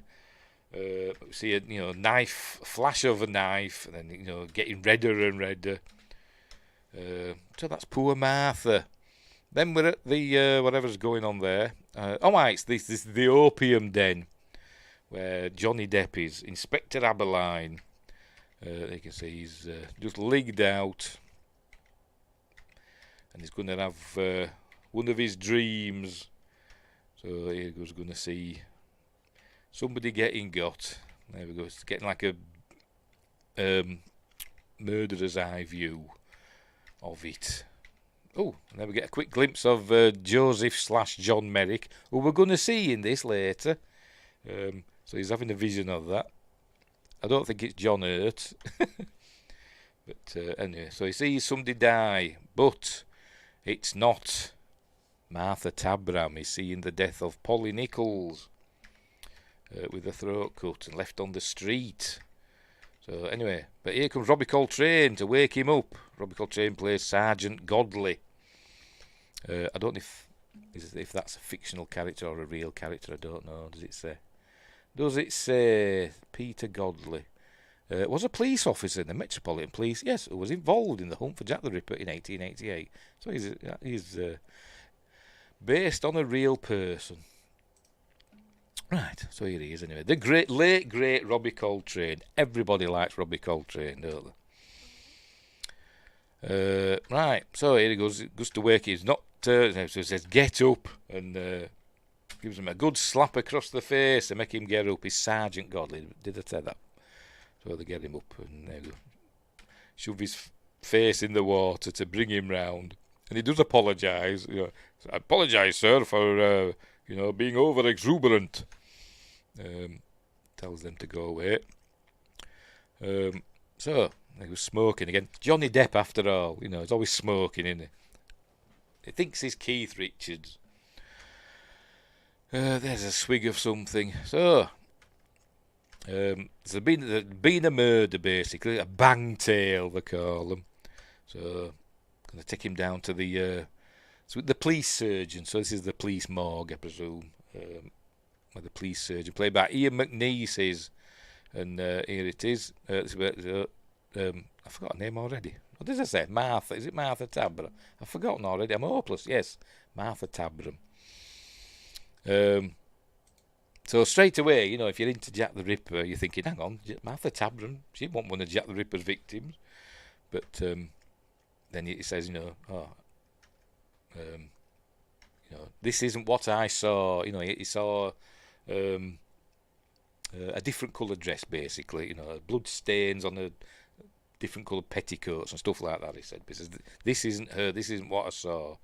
But she has been mutilated as Martha Tabram. She's been stabbed, and she also cut her private parts out for whatever reason. So I say McQueen must have done that, I presume. I don't know. The real Martha Tabram, what does it say here on Wikipedia? An English woman killed in a spate of violent murders in and around Whitechapel. She may have been the first victim of the unidentified serial killer, Jack the Ripper, but they're not sure about it. But anyway, may or may not. But not in this. I think in this they're saying she was killed by the McQueen or one of his gang. But anyway, there's a drink, look, 'cause it's a gory sight. Then we meet Ian Holm as Sir William Gull, who's a former royal physician, who's now teaching. Here he is, and where he's going to meet this Dr. Ferrell. And he hopes to watch Dr. Ferrell perform one of his new procedures for curing insanity. So he says, yes, of course you can watch. So then we learn it's patient Anne Crook. Oh no. So basically they're going to lobotomise poor Anne Crook. Murder by decree, they just locked her away and then killed her probably. But in this one, they're going to lobotomise her. So here we go, she's strapped down. Look, poor Anne. Oh. And so they knock her out, give her some, chloroform or whatever. And then he's going to lobotomise her with his... there you go, with his... hang on, going too far. There we go, with that. There we go. Pops that on her head. It does one in the middle, one on either side. Little tap. Take out the... there we go. Bits of the brain. Do they put them in a jar for him, like on The Simpsons? But so that's her lobotomised now. Out of the way. Why don't they just kill her? But anyway. Meanwhile, back in the 10 Bells, they're worried, about what's happened with Annie and all that. The sort, obviously, they know Martha's dead. So they'll think, they're all next, and they're not wrong, have they? But they're thinking it's the Nichols boys. There we go. So obviously Saucy Jack, hasn't made his presence felt yet. Anyway, they need that money then. They need that £4. So they've got to work the streets harder than ever. So here we go. So this is Polly Nichols working the streets, or this back alley, so to speak. So she's going to, do all that. So there you go. Pops the money down for her and buggers off. But McQueen's there. And we think, oh, maybe McQueen is the Ripper. I know that. I know this actor. I know the actor. Where is he? McQueen. Where are you? Where is he? David Schofield, of course. Yes, he's been in loads of stuff, hasn't he? Been Pirates of the Caribbean and... Yes. Oh, American Werewolf in London. You Made Me Miss, of course. And he's been in Gladiator as well, yes. It's the You Made Me Miss fella, isn't he? American Werewolf. Anyway, that's mine, Polly. That's mine. That money. So, anyway, you think maybe he's going to kill us, and I could take your eye out, Punters don't care if you've got, an eye missing. But then a policeman pops along, and there we go, saves her life. So off he goes, and she says, "Oh God, it was horrible. It was horrible." So, yeah, I think Liz Stride in this is portrayed as, I think maybe she is, a lesbian. I don't know, or maybe she's just bisexual.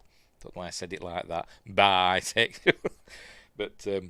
She likes the ladies, but obviously Polly doesn't appreciate that, and she pushes her away. So she's still alone. There you go. Don't want the company of a pig. So off she goes. Hang on, and where is it? At some point, somebody must have, offered her something. Because it just cuts to that. And it's it's supposed to be Cleopatra's Needle. Maybe it is Cleopatra's Needle. I don't know. Obviously, in real life, it's got nothing to do with Cleopatra. It's from like 1500 years before Cleopatra was born. But anyway, there we go. She's in a carriage. There we go. With she's eating grapes and drinking a drink. I think it's supposed to be laudanum or whatever, or something laced with laudanum. But she's going to come to an untimely end because she's in the cab with Jack the Ripper. So she's going to be the official first victim. So here we go. I'm going to show it there. There we go. And on the street, just slicing and dicing. There we go. Don't care, look, under a street light. Don't give her monkeys. And off he goes. Leaves her there in the street. And then the policeman comes round and sees her, starts blowing his whistle, as they do. And then we get a scene where it all speeds up. Look, people moving about. So it gets to daytime. She's been there hours and hours and hours. Haven't moved her at all. But then Aberline appears. There he is. And So, Godley says, nobody heard a thing, obviously.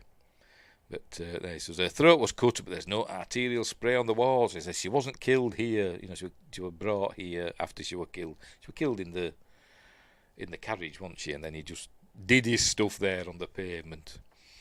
But anyway, because he's saying she's dry. So. Right. Is this where he might find the grape thing? I've gone past it. There we go. There you go. He finds the grape stem. There you go. Just like we saw in Murder by Decree. So it's a clue that whoever's killing them is enticing them with grapes, because grapes are a proper luxury, weren't they, back then? Right. So here we're back at the police morgue, and his there we go. The checking her injuries, and his assistant faints, and he's throwing up. And he don't think they're saying, is it the Nichols boys? But obviously he don't think it is. Thinks something else is going on here.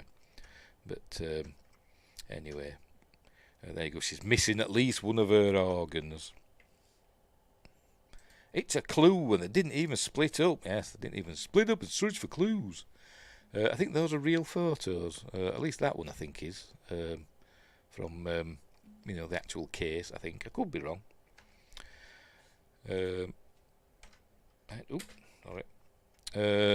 Right. So he's saying we want to check butchers and what else does it? And furriers. There we go. Butchers and furriers in the district. And say, what do you do? Skinner must be Buffalo Bill.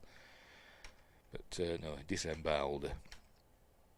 Right, so here we are. We've gone to see Sir Charles Warren, played by... I forgot his name. I'll have to look it up. Ian Richardson, of course, Ian Richardson.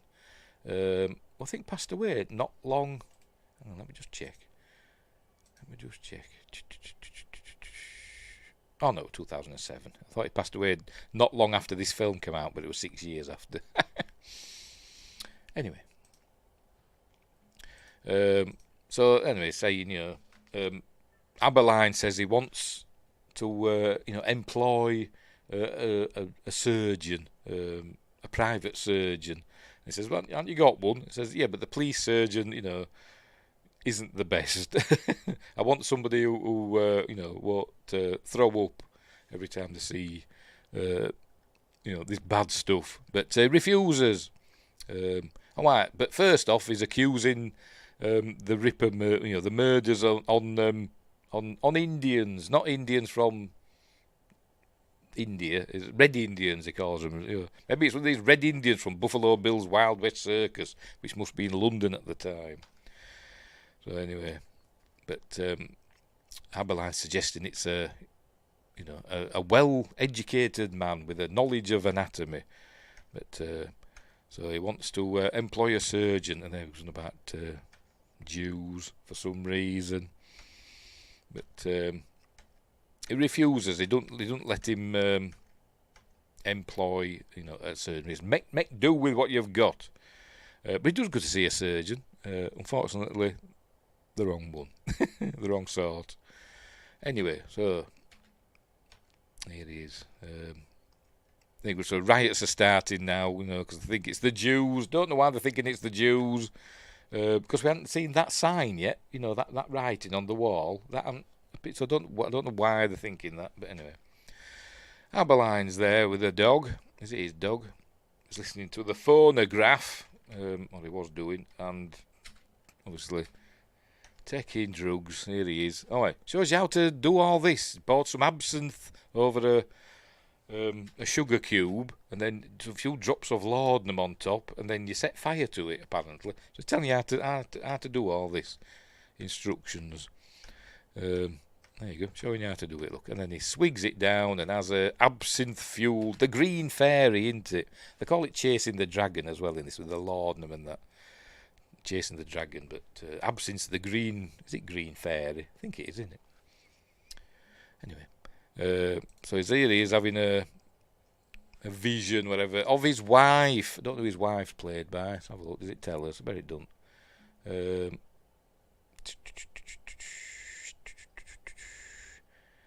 Oh, it's Sophia Miles. Oh, there we go. So, yes, it is now I'm looking. Yes, it is.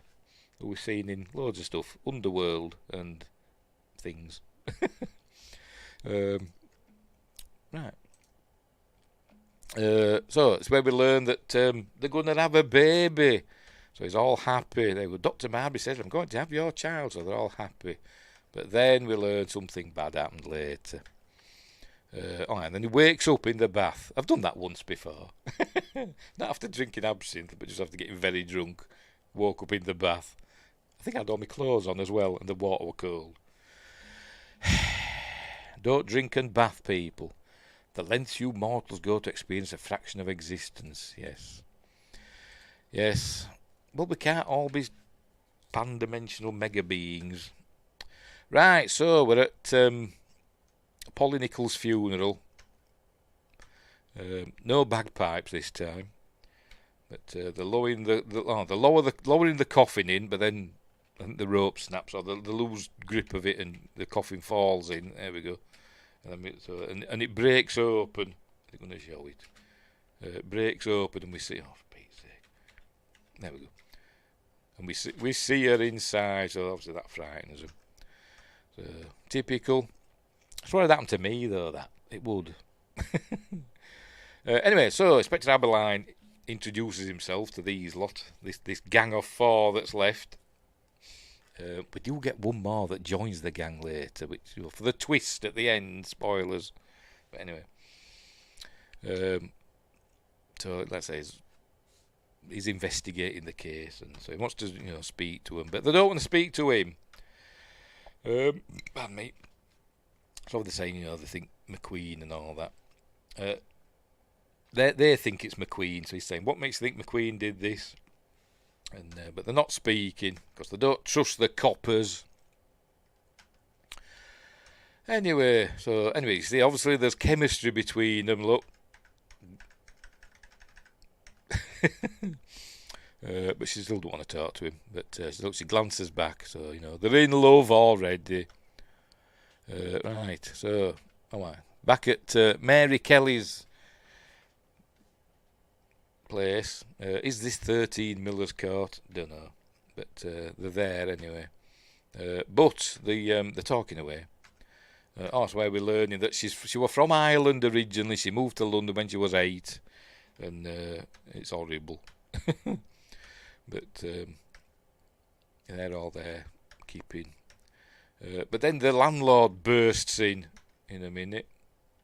She's suggesting they go to the police, but they don't want to. But then the landlord bursts in and says, you only paid for one. What are these lot doing here? He said, they're my guests. Well, they can bugger off. And he kicks them all out. So, I think it was just a room that she'd rented for the night. I don't think it's the room where she's chopped up in. Anyway, so they're going to go out and show off their wares, but not on Nicholl Street. So off they go.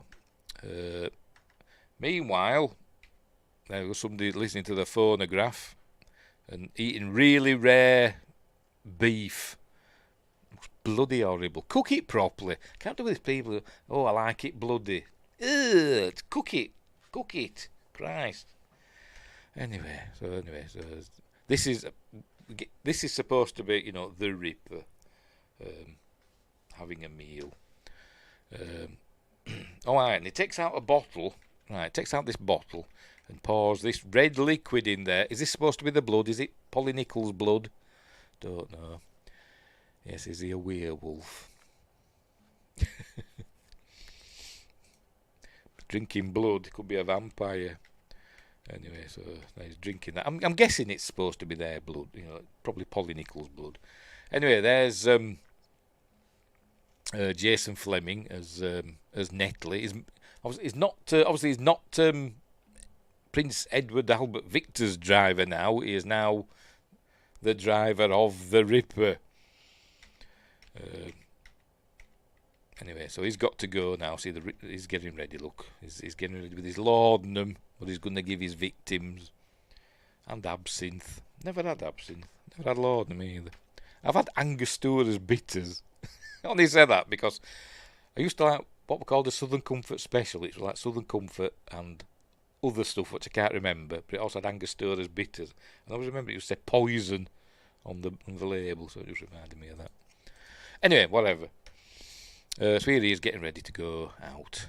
But he's got to go first. He's getting ready. He's got to take a swig and he goes driving off in his cab. But he's getting his tools ready. He's the Ripper with his all this stuff. I don't know if he uses half of these. There's a knife that we learn. I think it's called a Linton knife, I think they call it. We'll learn that later. But anyway. Right, so there it is, top hat on, ready to go. Top hats and cloaks should make a comeback, shouldn't they? Anyway, right, so here's Annie Chapman and Netley's propositioning us. Oh, look, I found you. My boss, has been sent me to look for you because he saw you and he likes you. And so she said, I'm not going with nobody. Not as good as a Bowie knife or Bowie knife, I don't know. Rambo had the best knife. No, Crocodile Dundee had the best knife, didn't they? Anyway, so he entices her in. He's going to pay her well and get some grapes out. There you go, get some grapes out. So he takes her in the carriage, gives her a drink, and drives her to somewhere. He says, just go down that alley, he's waiting for you. And he gives her £2. So that's, a lot of money back then, wasn't it? Gives her £2. And says, go down there, straight down there. So he's obviously, he's like, oh, I can't do it anymore, look, it's horrible. And then we hear her getting attacked, basically. We don't see it, we just hear it. We hear the noises, and so there we go. So that's there we go. Right, so here we go. So poor Annie Chapman's dead. There we go. The photographer on the roof taking a photo. There we go. See, she's dead. Got flies on her. There's buttons and coins. Are they just randomly scattered? Aberline thinks not. He thinks they've been placed there in a definite pattern. But what is that going to be? Don't know. So he's noticed that. He's drawing it, taking notes. There we go. Annie Chapman. So that's who it is. They find a bit of leather by the water spout. I don't think that's relevant, though. I think it just happens to be there. It's never mentioned again, I don't think. But it's suggesting that they might be looking for a butcher. Anyway, so it's saying I saw her in his vision. But anyway, I think if I finds another grape thing, so does he carry it around with her? Why did she just leave it in the carriage? But she must have carried it around with her. And he sniffs her, and so he can smell the laudanum on her. So he knows that she was kind of drugged. I bet it's a wraith. What? I forgot the name of the actor now. Charlie Sheen. That film, The Wraith. I saw that at the cinema. I went to see it at the cinema. I thought, I'll go watch that. Looks good. And then I think a couple of days later, I went to the video library and it was there on the bloody shelf. I thought, bloody hell. Anyway, yes, he puts coins, a couple of pennies or whatever, on her eyes, and for the ferryman, which is that motif will get repeated at the end. So he's back with Warren, Sir Warren, whatever. This is where he's asking for a surgeon. So he refuses him. But anyway, then we cut to this hospital or whatever, where we're going to see the Elephant Man. At first he calls him Joseph Merrick, and then calls him John Merrick. There we go. Until last week, Mr. Joseph Merrick, I beg your pardon, John Merrick. But apparently, it's in the film The Elephant Man, they called him John Merrick, didn't they? But apparently, his real name was Joseph Merrick. But apparently this doctor, I can't remember his name. He was Anthony Hopkins, wasn't he, in The Elephant Man? I don't know who he is. They kept calling him, for some reason they called him John all the time, but Joseph Merrick, the Elephant Man, preferred Joseph because that was his actual name. But anyway, they're going to show John Merrick. There we go, shows him off. Joseph Merrick. And it's not William Hurt this time. It's, there we go, showing him. It's very sad, isn't it? I must admit. I'm not an animal, I'm a human being. But there we see William Gulls there. I forgot what I'm going to say now. Oh, yes. It says here. Anthony Parker as Joseph Merrick, the Elephant Man. Right. So he's there. I think we saw Ferrell. I think he were there as well, and that fella. But look, Johnny Depp's there as well. There we go. And they're all the people watching are saying, "Oh, it's disgusting. It should have been killed at birth." Oh, poor Joseph Merrick. Not his fault, is it? Anyway, good film, The Elephant Man. A bit sad and a bit grim, but good film. Right, so here's Prince Edward Albert Victor. I don't know, signing checks. I don't know what he's doing, but he's signing stuff. But Abeline's not there to see the prince. He goes over and he's there to see Dr. Ferrell. But is that a real person? Let's have a look. Dr. Ferrell. Doesn't say. I think it might be fictitious because he hasn't got a hyperlink on Wikipedia. Hey dear. Gone to see him, ask him, for help. Terry Ferrell. If only. And he's asking him for help, but he doesn't want to help because he doesn't care about them. He doesn't give a monkeys. They know who he is, assigned to the Ripper case and all that. And, why should he help? Because Dr. Ferrell's a horrible person. So anyway, then William Gull interjects and takes Abeline to one side and he offers his services. There we go. I'm afraid Dr. Ferrell suffers from the surgeon's malady, as in he doesn't give a toss. What's that? Want of feeling. He doesn't care. Anyway, so William Gull starts, offers his services. He helps him out in a Hannibal Lecter kind of way, I suppose. Because spoilers, he's the Ripper. Anyway, so there you go. So he's asking, could you tell me what this knife is? So he draws it out there and he says, I think it's a Liston knife. I were close. A Liston knife. That used them on the battlefield and had to carry out amputations quickly and all that. But then he looks at the surgeon's report. I found the body of the deceased lying on her back in the yard. I'm just seeing. I am Dr. George Bagster Phillips. I can't see what that says. This something police surgeon. Can't make out what that word means.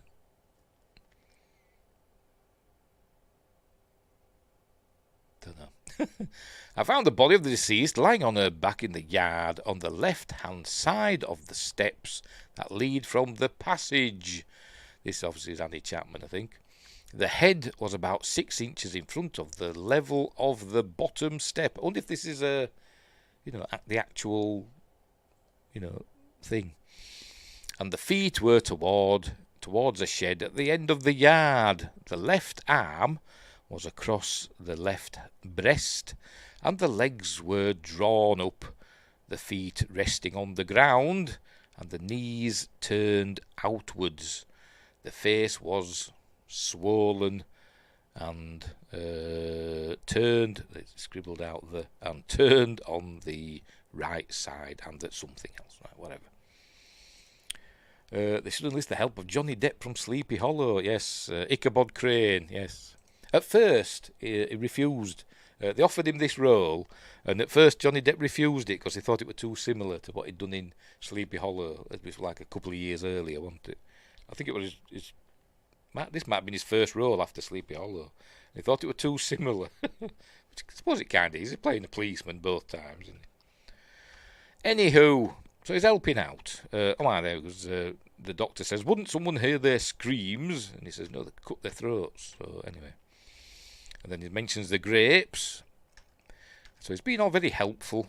And, then he says, use laudanum to, basically subdue them, or not subdue them, but make them more, I suppose, passive, I suppose. And he says they smelled laudanum, and then he says laudanum's a derivative of opium, and only a doctor or an addict would know the smell. And so he's like, he says, he just assumes he's an addict. But he could say, I'm a policeman, I know these things, I've smelled laudanum a lot in my, investigations. But he doesn't. He doesn't. Anyway, so they go back to his office and he's writing him a prescription for his headaches and stuff like that. There we go.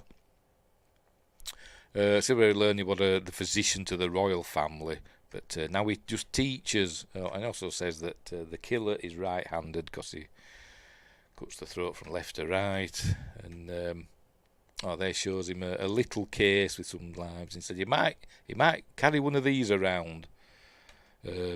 Like a miniature amputation case or whatever, but he seems very helpful. So it says, look for someone with a thorough knowledge of human anatomy.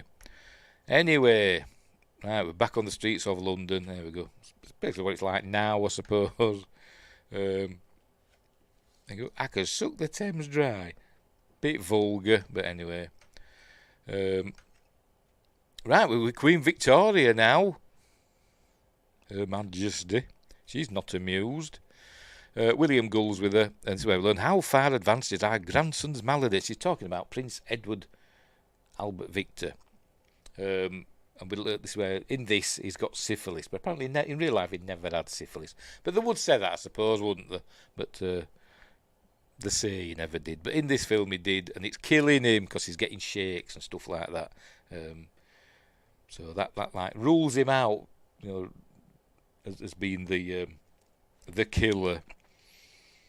But anyway, so he's obviously looking after him, and she's saying, thank you, what is it? Attend to the health of our empire. About time we got his empire back. Come on, let's start invading places and taking them back over again. Oh dear.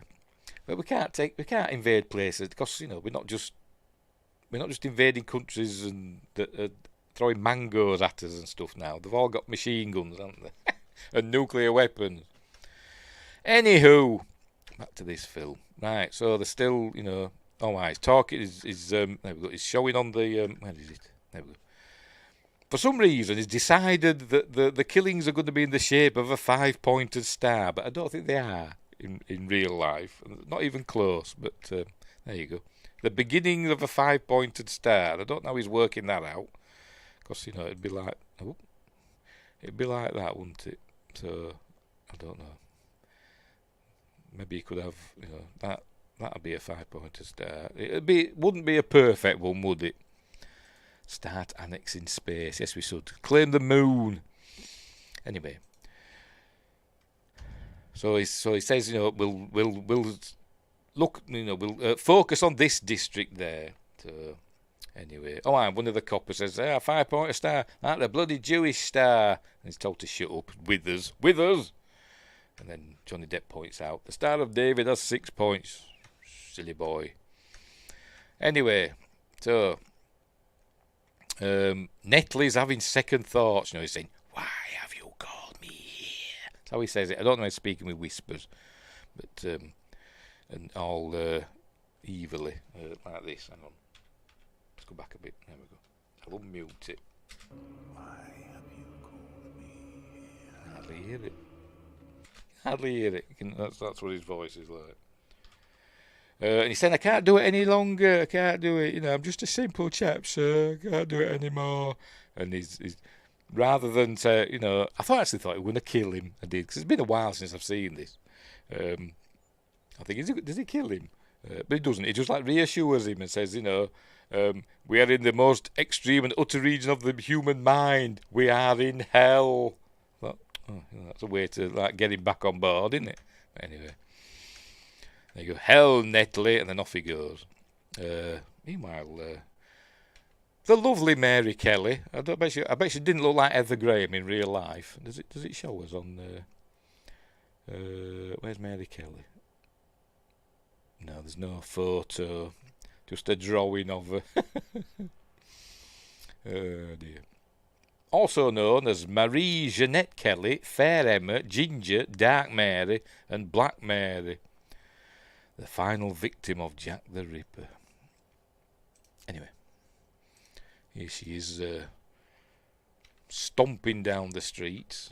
But Godley grabs her and shoves her in the back of a police van. A Black Mariah, probably, they call them. Shoves her in there. Sorry about that, Inspector, because Aberline's in there and he wants to talk to her. Right, so he wants her help. So, he's saying you should stay off the streets while we sort all this out, but he says we can't because we owe them money. We owe the Nichols Street gang money. The final victim so far. Can't see me.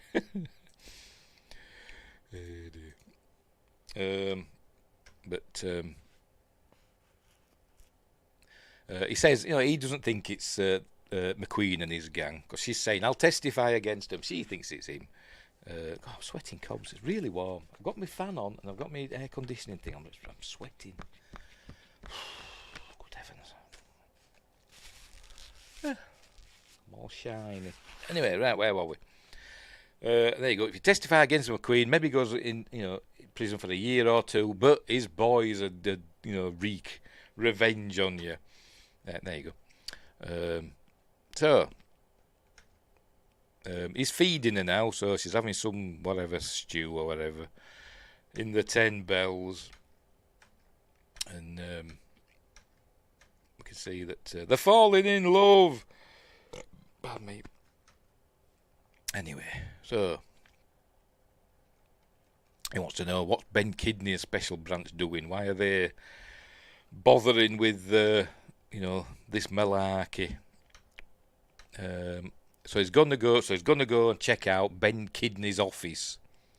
Hell tends to be hot. Yes, yes, we're in hell, aren't we? According to Jack the Ripper. Anyway, he's gone to Benjamin Kidney's office, and this young policeman there, says, "I'm supposed to meet, Inspector Kidney or whatever the hell he's called." He says he's not there. He says, "Well, he said, he'd be back by 11. I have to wait for him." So anyway, so he goes up. It gets past the chap at the desk, and he's going into his files. But meanwhile, Ben Kidney's going to arrive in a minute. Godley's waiting outside, but here we go. He's looking in the files. There we go, on Cleveland Street, and there he finds the there we go, Alice birth certificate. Oh no, there we go, Bishopgate Orphanage, Alice Margaret Crook. So she's gone into the orphanage, and then I think he finds something else. Is it here? There's another thing. There we go. There we go, the workhouse, Anne Crook, from Cleveland Street. So they've found that knows that he's found documentary proof of them two. But I forgot his name already. Kidney's come back. So a weird way to send a signal. I don't know, but there he goes, he's writing his stuff down. Godley's got to cause a distraction so he can get out there. And he shouts something about the Irish and rolls a flaming barrel, there we go, into the courtyard, which explodes. And anyway, so he gets out of there quickly. There we go, they come back out. They went running in when the barrel came down and then come back out. It just more like a firework. And then this young policeman, who looks a lot like Jeffrey Combs in that shot, doesn't he? Is it Jeffrey? Is he a time traveller? I know it'd be old. 2001 this came out, but never mind. He said Inspector Aberline was here to see you, but Aberline sneaks behind them when they're not looking. There we go. And buggers off into the dark. But they know he's been there. He says, they've been here, I can smell them. There you go. So he knows that Aberline knows now. Anyway, so where are they going to the workhouse? Looks like it, doesn't it? It's like Planet of the Apes, isn't it? There you go. Marylebone workhouse. So they don't bring those back, innit? The workhouse and the treadmill.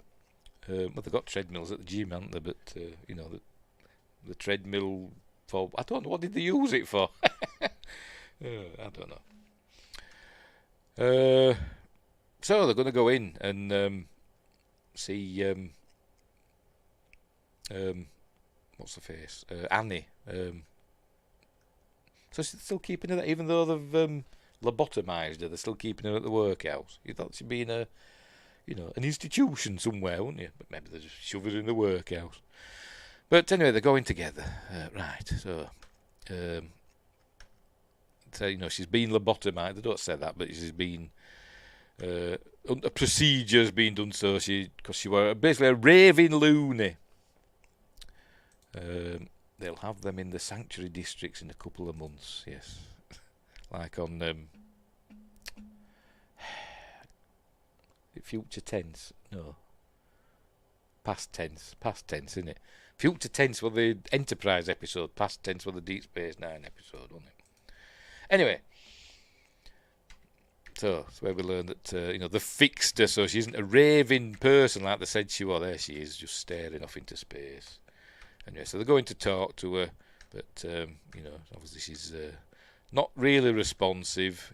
She's just saying, "I'm a queen." Poor Annie, eh? Poor Annie. Worse off now than Genevieve Bujold, but at least I don't think she gets killed in this one. Just lobotomised. Anyway, there they are walking down. I don't know, is it the embankment or somewhere like that? Looks like it, the side of the Houses of Parliament. And we learned that he's asking her about how she knew Eddie. He said, he was an artist. She posed for him. So there you go. So he's not only a prince, he was an artist as well. Right, so she's telling him now. We learned all this at the end of Murder by Decree, but we're learning it here now that Eddie married Annie in a ceremony in a Catholic church, and Mary Kelly was one of the witnesses. There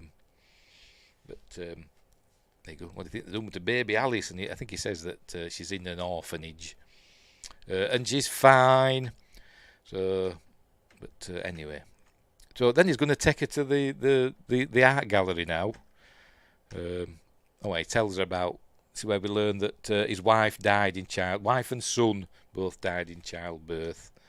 So, because he's got no kids. Right, so he wants to show us some paintings. So going to the gallery, which I think. Hang on, does it say? Where are we? Where does it say? Doesn't say. It might be the National Museum. I don't know, but anyway. Do you know what? It might not have been, because I keep forgetting. I keep getting mixed up. Murder by Decree were filmed in London, but From Hell were filmed mostly in Czechoslovakia. So that what I said with the embankment outside the Houses of Parliament was probably somewhere in Czechoslovakia, I imagine. I don't know. Some of it were filmed in England. It's filmed in Boscastle and in Cornwall, a couple of Cornwall locations, but most of it were in the Czech Republic. But it's not very helpful telling us which scenes were where. Anyway, by the by. Right, they're in an art gallery now. I think it's supposed to be the National Art Gallery or whatever. All the posh people are looking at her. Look, what's one of her kind doing here? I don't be saying that, would they be talking like that? They'd say, what's one of her kind doing here? She'd be saying, leave it out. Right, so, painting of Queen Victoria. The Queen Victoria that's in the film, not the actual Queen Victoria. And And then he shows her another picture of Eddie. You know him, don't you? And then it goes down. There we go. Showing the wedding look. Pronounced to be man and wife. And they're there. Look, they're all there. Look. Including her that were killed not by Jack the Ripper. Maybe. Or maybe she was. Don't know. But they're all there. As witnesses. And then we're going to see. There we go. Prince Edward Albert Victor, Duke of Clarence. Right. Presumably where the Clarence House comes from, which is one of the stately homes in London. I think it's in London. It used to be where the Queen Mother lived. When we had the Queen, her mother lived at Clarence House, I think. The Queen Mother. Queen Elizabeth, the Queen Mother. Not Queen Elizabeth II. Confusing. Right, so he's gone to see somebody, and I can't remember who. I think it's Sir William Gull. Yes, he's gone to see him. Apparently he's not well. He doesn't look well there, because Dr. Ferrell's there as well. Saying, you can't go in, he's not feeling well. And William Gull says, let him in, I'll be happy with the company. Have Anna bring us some tea. So he's still being all helpful and stuff.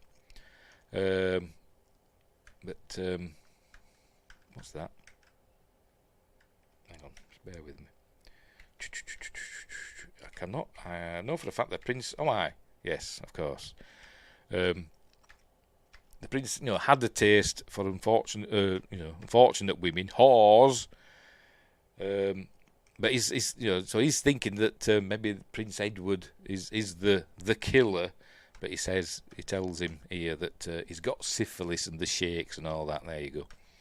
And it would be no state, as it's going to kill him, and it'd be no state to commit these murders. He wouldn't be able to do it because of the shaking of his hands and stuff. So it's not him. There you go. He's very weak, and the killings of Jack the Ripper require sure hands and considerable vigour. So is he just pretending? Because I've spoiled it earlier on, didn't I? He's the Ripper in this film. So is he just pretending to be, not feeling well? Anyway, then we cut to a nice, I presume, digital rendering of London. St Paul's Cathedral again. They always throw that in, don't they? Anyway, right, what's happening next? It's Kidney's going down to a Masonic hall down deep below the streets of London. There he is. And we see Dr. Ferrell being sworn in.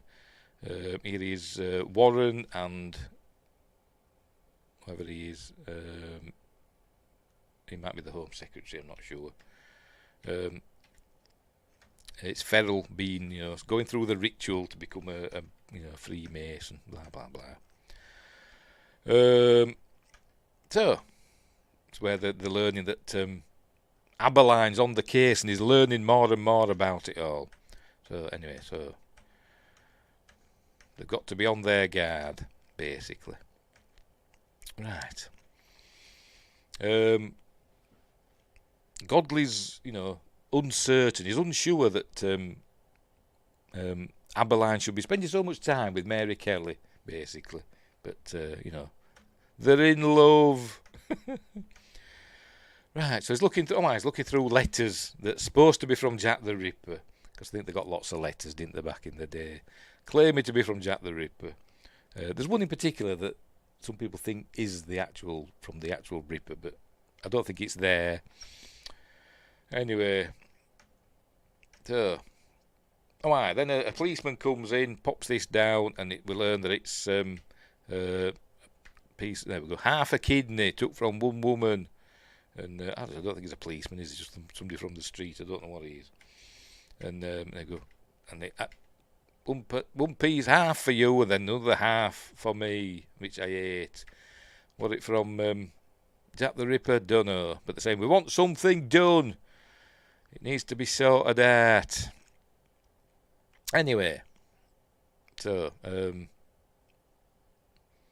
how many we got left? We've got Elizabeth Strides next, didn't you? Anyway, so she's obviously telling her friends what's happened, that Annie's in the workhouse and they've fixed her, so, she's lobotomised, and that the baby's in an orphanage and all that. So she's saying, and that it were a prince that she married. So Lone Star. I'm a prince. Anyway, so they're in the pub. Anyway, then Lizzie comes in with her new friend Ada, who's from Belgium, but she says she's from France, but she's saying I'm from Brussels. There you go. And I think I know her face, so I had to look her up, and she's the I forgot the name of the character. The Renault car adverts. It were her that did, Papa. It's I don't know if you showed them over in America. I don't know, but Papa. It's looking very nice, I must admit. And obviously Elizabeth Stride has taken a shine to her. No, it's not Ada Wong. It's not her. Wrong colour dress. She's got Ada Wong's dress on, hasn't she? Anyway, so there goes taking a shine to it. Not in public, love, because that sort of thing's illegal back then. Anyway. Then Abeline comes to see Mary Kelly, and there you go, takes her to one side, and he's giving her some money and get you and your friends out of here till it's all over. And this thing is telling her there that the baby's okay, and we'll get her out of the orphanage when this is all over. And she goes to kiss him, and he says, no, don't. And then so she gets the hoof and throws his money back at him. There you go. And then so then he grabs her and then gives her a good old passionate kiss, and then the policeman comes along, tries to stop him. Enough of that. And then he says, away with you. I'm your boss. So they're in love. Anyway, so what's happening now? Oh, they're back in, they're in a route. Is this Mary Kelly's, is this 13 Miller's Court? I don't know, but anyway. Elizabeth Stride and Ada are dancing. And then she's going to kiss her, but obviously she don't want anything to do with her. And so they've fallen out now. There you go. So she's going out now. This was an excuse to get Elizabeth Stride out. And then she pooped on his bed. No, 'cause Amber Heard's not in this.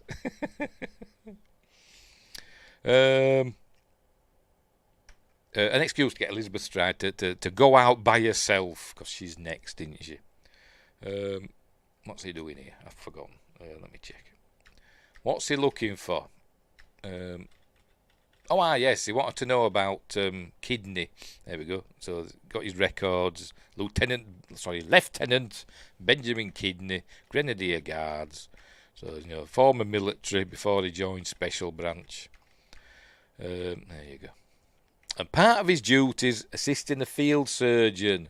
So now, they're thinking, so he's either Ripper, could his assisting the field surgeon mean that he's got, special knowledge of anatomy? And as Robbie Coltrane points out, helping an expert is not the same as being an expert. Anyway, but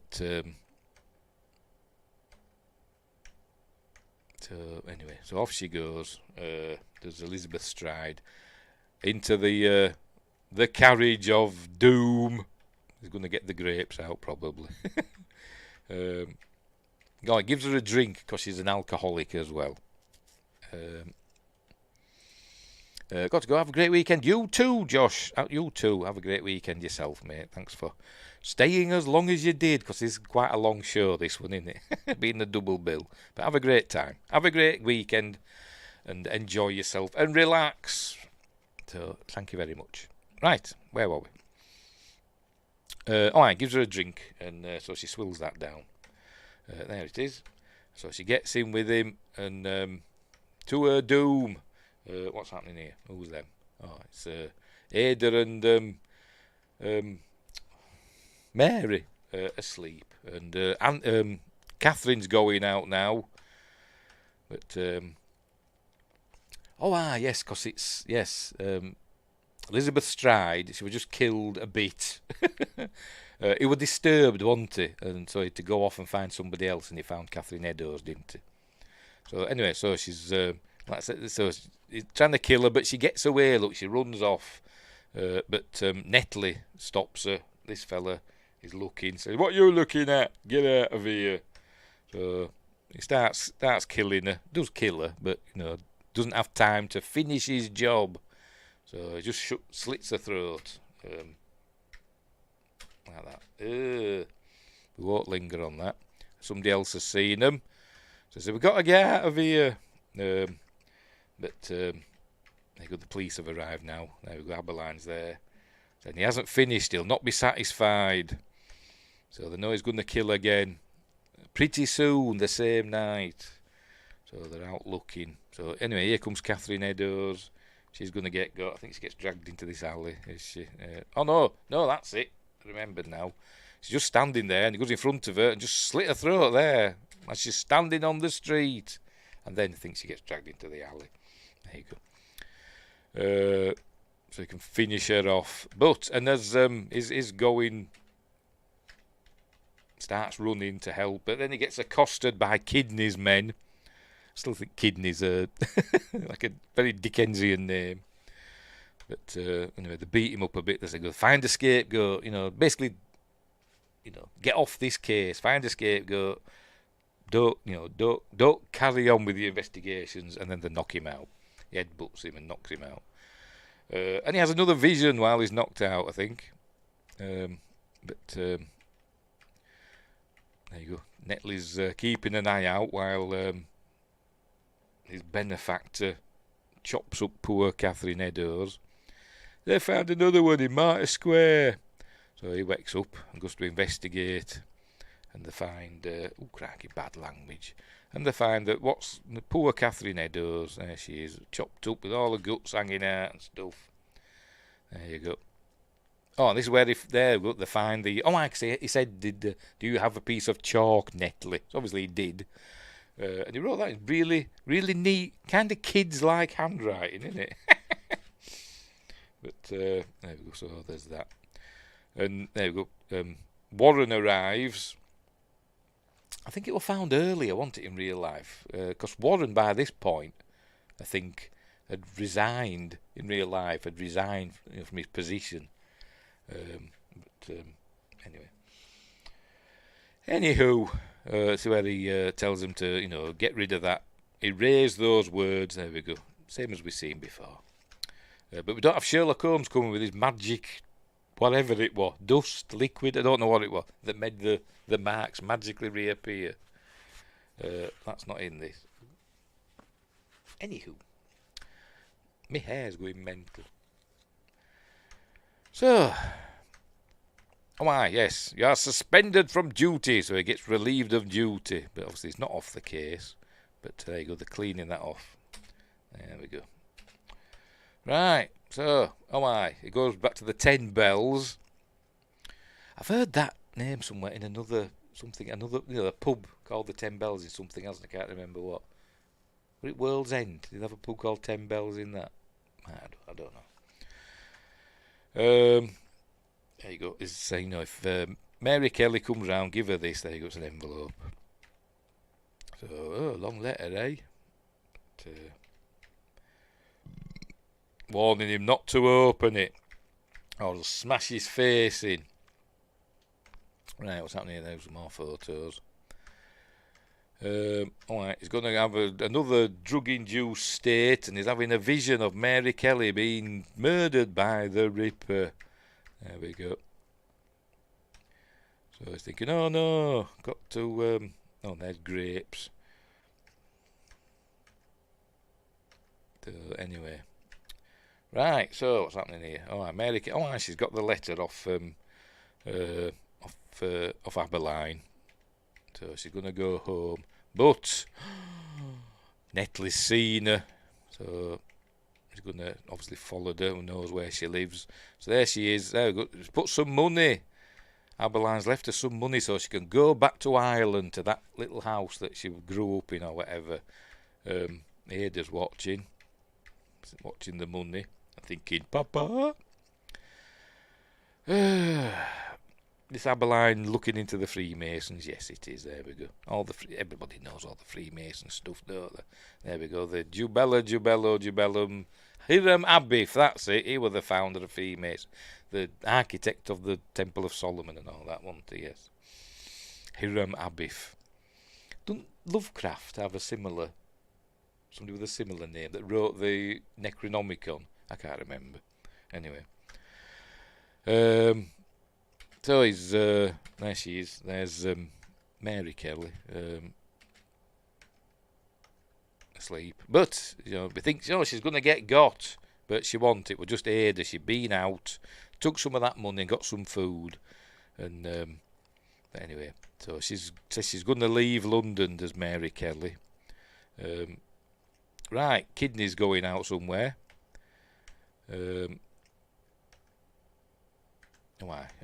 Abeline's gone to see Sir William Gull, and I think now he's put two and two together now. He's worked out that essentially William Gull is the Ripper, and he basically accuses him of it. He's saying, the murders, they're reenactments of, Masonic rituals. There you go, the traitors who killed Hiram Abiff, founder of the Masons. So I say, no, you won't be able to arrest him. He's executing traitors. I don't want to arrest him. So this is where we learn that he is the Ripper. I am the Ripper. So be it, Inspector. Because he's got his evil eyes now. Look, there you go. Now his eyes have gone funny. Why have his eyes suddenly gone funny? I don't know, but his eyes have gone as though the pupils have super dilated. Has he just injected himself with something? I don't know, but I don't get it.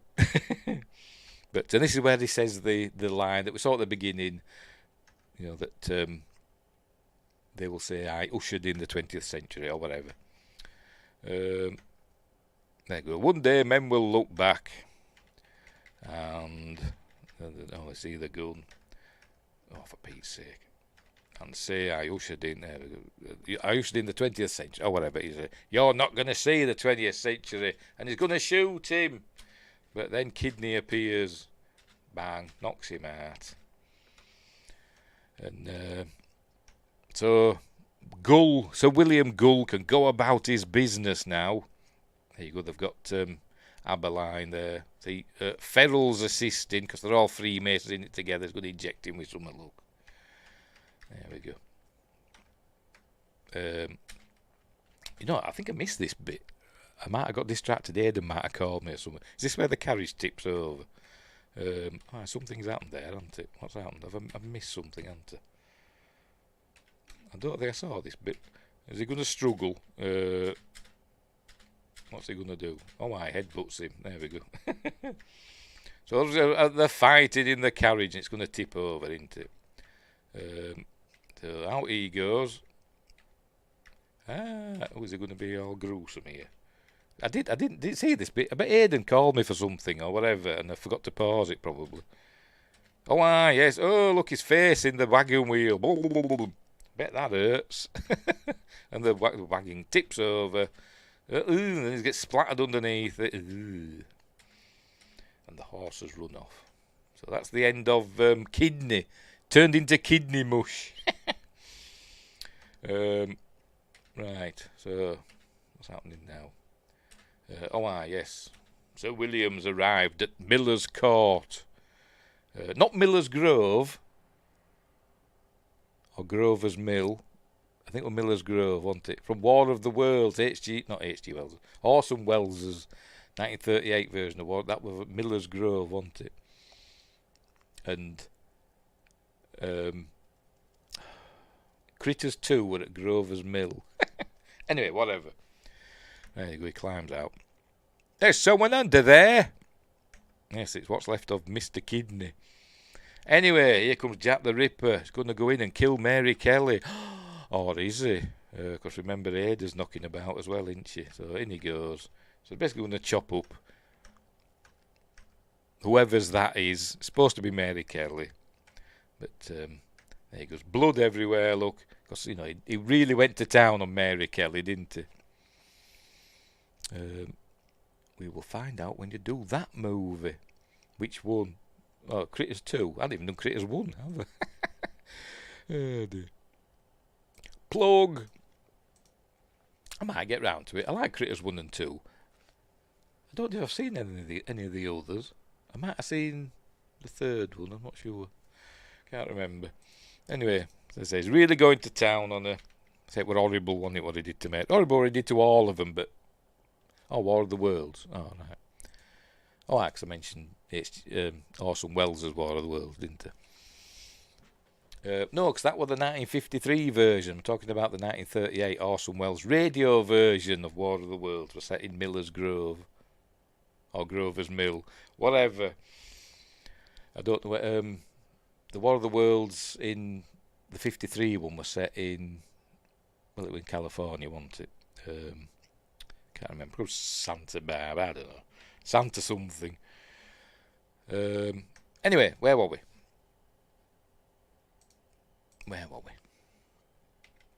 Yes, chopping her up into. There we go. Oh, and it's going through the descriptions of the organs he's removing. There we go.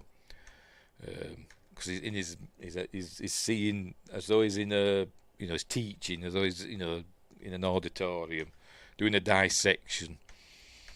But anyway, there we go. Heart's out. Does he throw it in the fire? There we go. And there we go. He's having a vision of him, doing a dissection. Freaking out. Oh, there we see he's got... it is, isn't it? Yes, it is a Masonic ring. I think Kidney did have a Masonic ring on, didn't he? There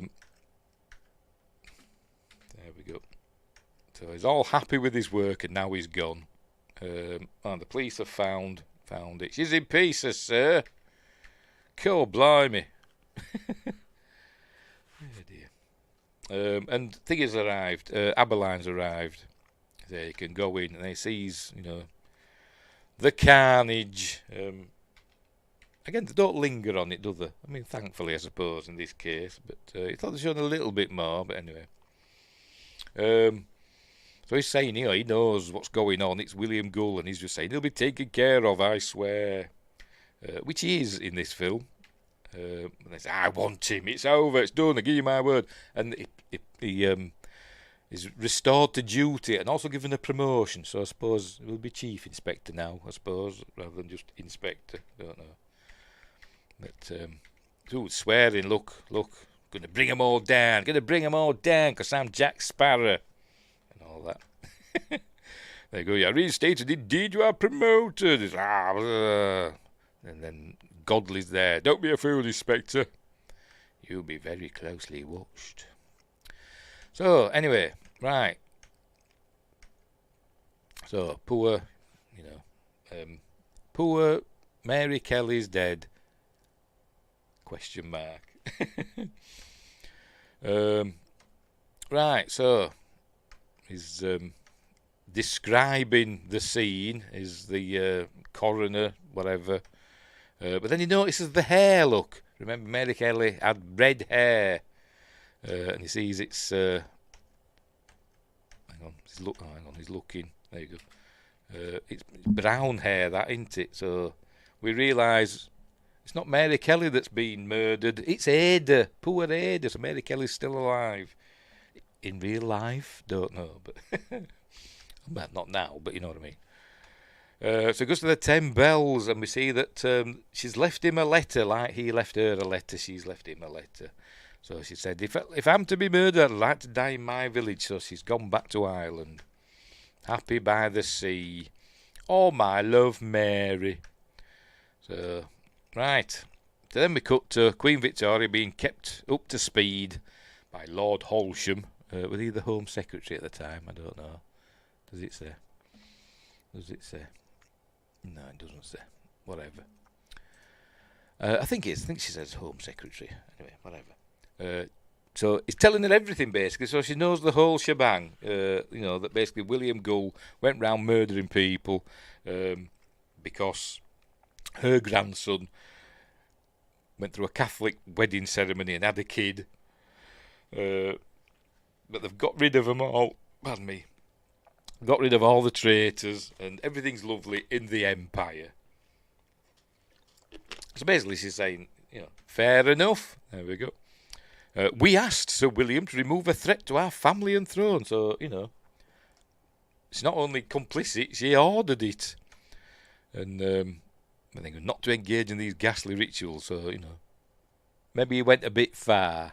But anyway, the threat is past.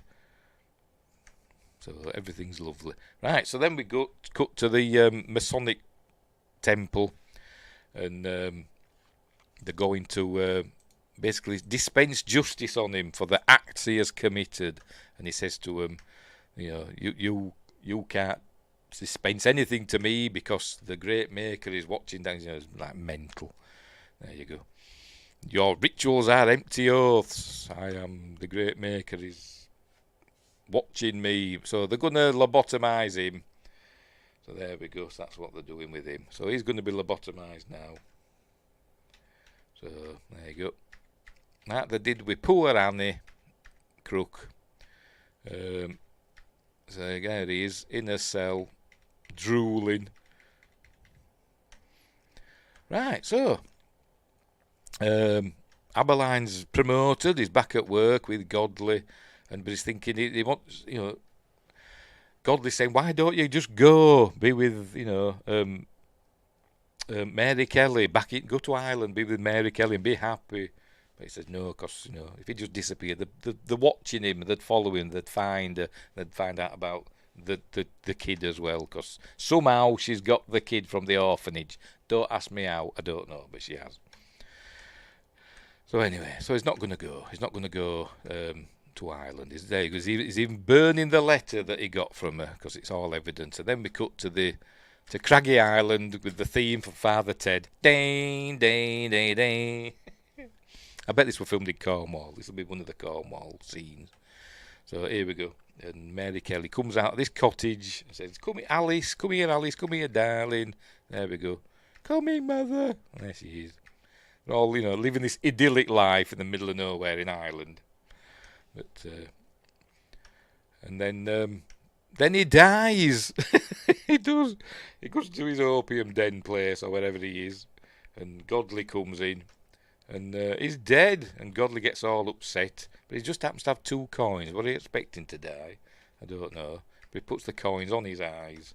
So Aberline's dead. There we go. Except he didn't die until 1929. But never mind. Maybe this is 1929. Maybe there's been a time jump. Don't know. So he gets all upset, and then it ends. So there we go. Based on the graphic novel. It's a good film, but I do prefer Murder by Decree, I must admit. I do prefer that one. Right, so there we go. That were 2 Jack the Ripper films, one with Sherlock Holmes, one with Jack Sparrow. So we're kind of doing the Jack Sparrow voice, wasn't it? Kind of.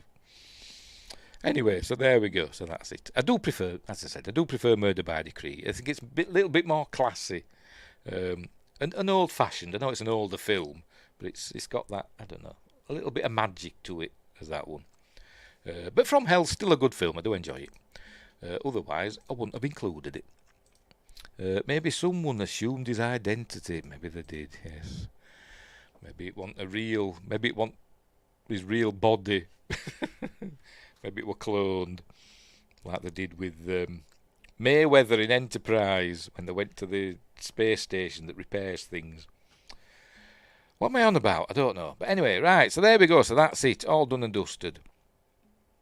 What's coming up next? I can't remember. What day are we on? Friday. So Monday, I've forgotten. I genuinely forgotten doing Monday. We'll have to look at my stack of discs. We don't need that one anymore. That's From Hell.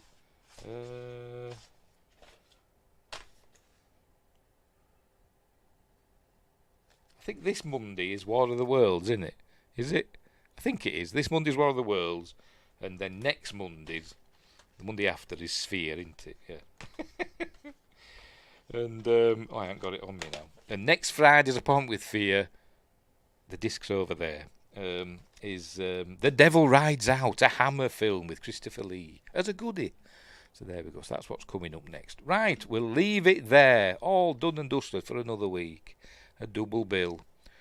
Right, so thanks Wyngrace, thanks Josh Temple, and Tim Rose popped in at the start. Yes, there he is. Thanks for keeping me company while we go through a couple of films that I enjoyed. Murder by Decree is the better film, I think. But From Hell's worth a look. No triple features, that's enough. Two's enough.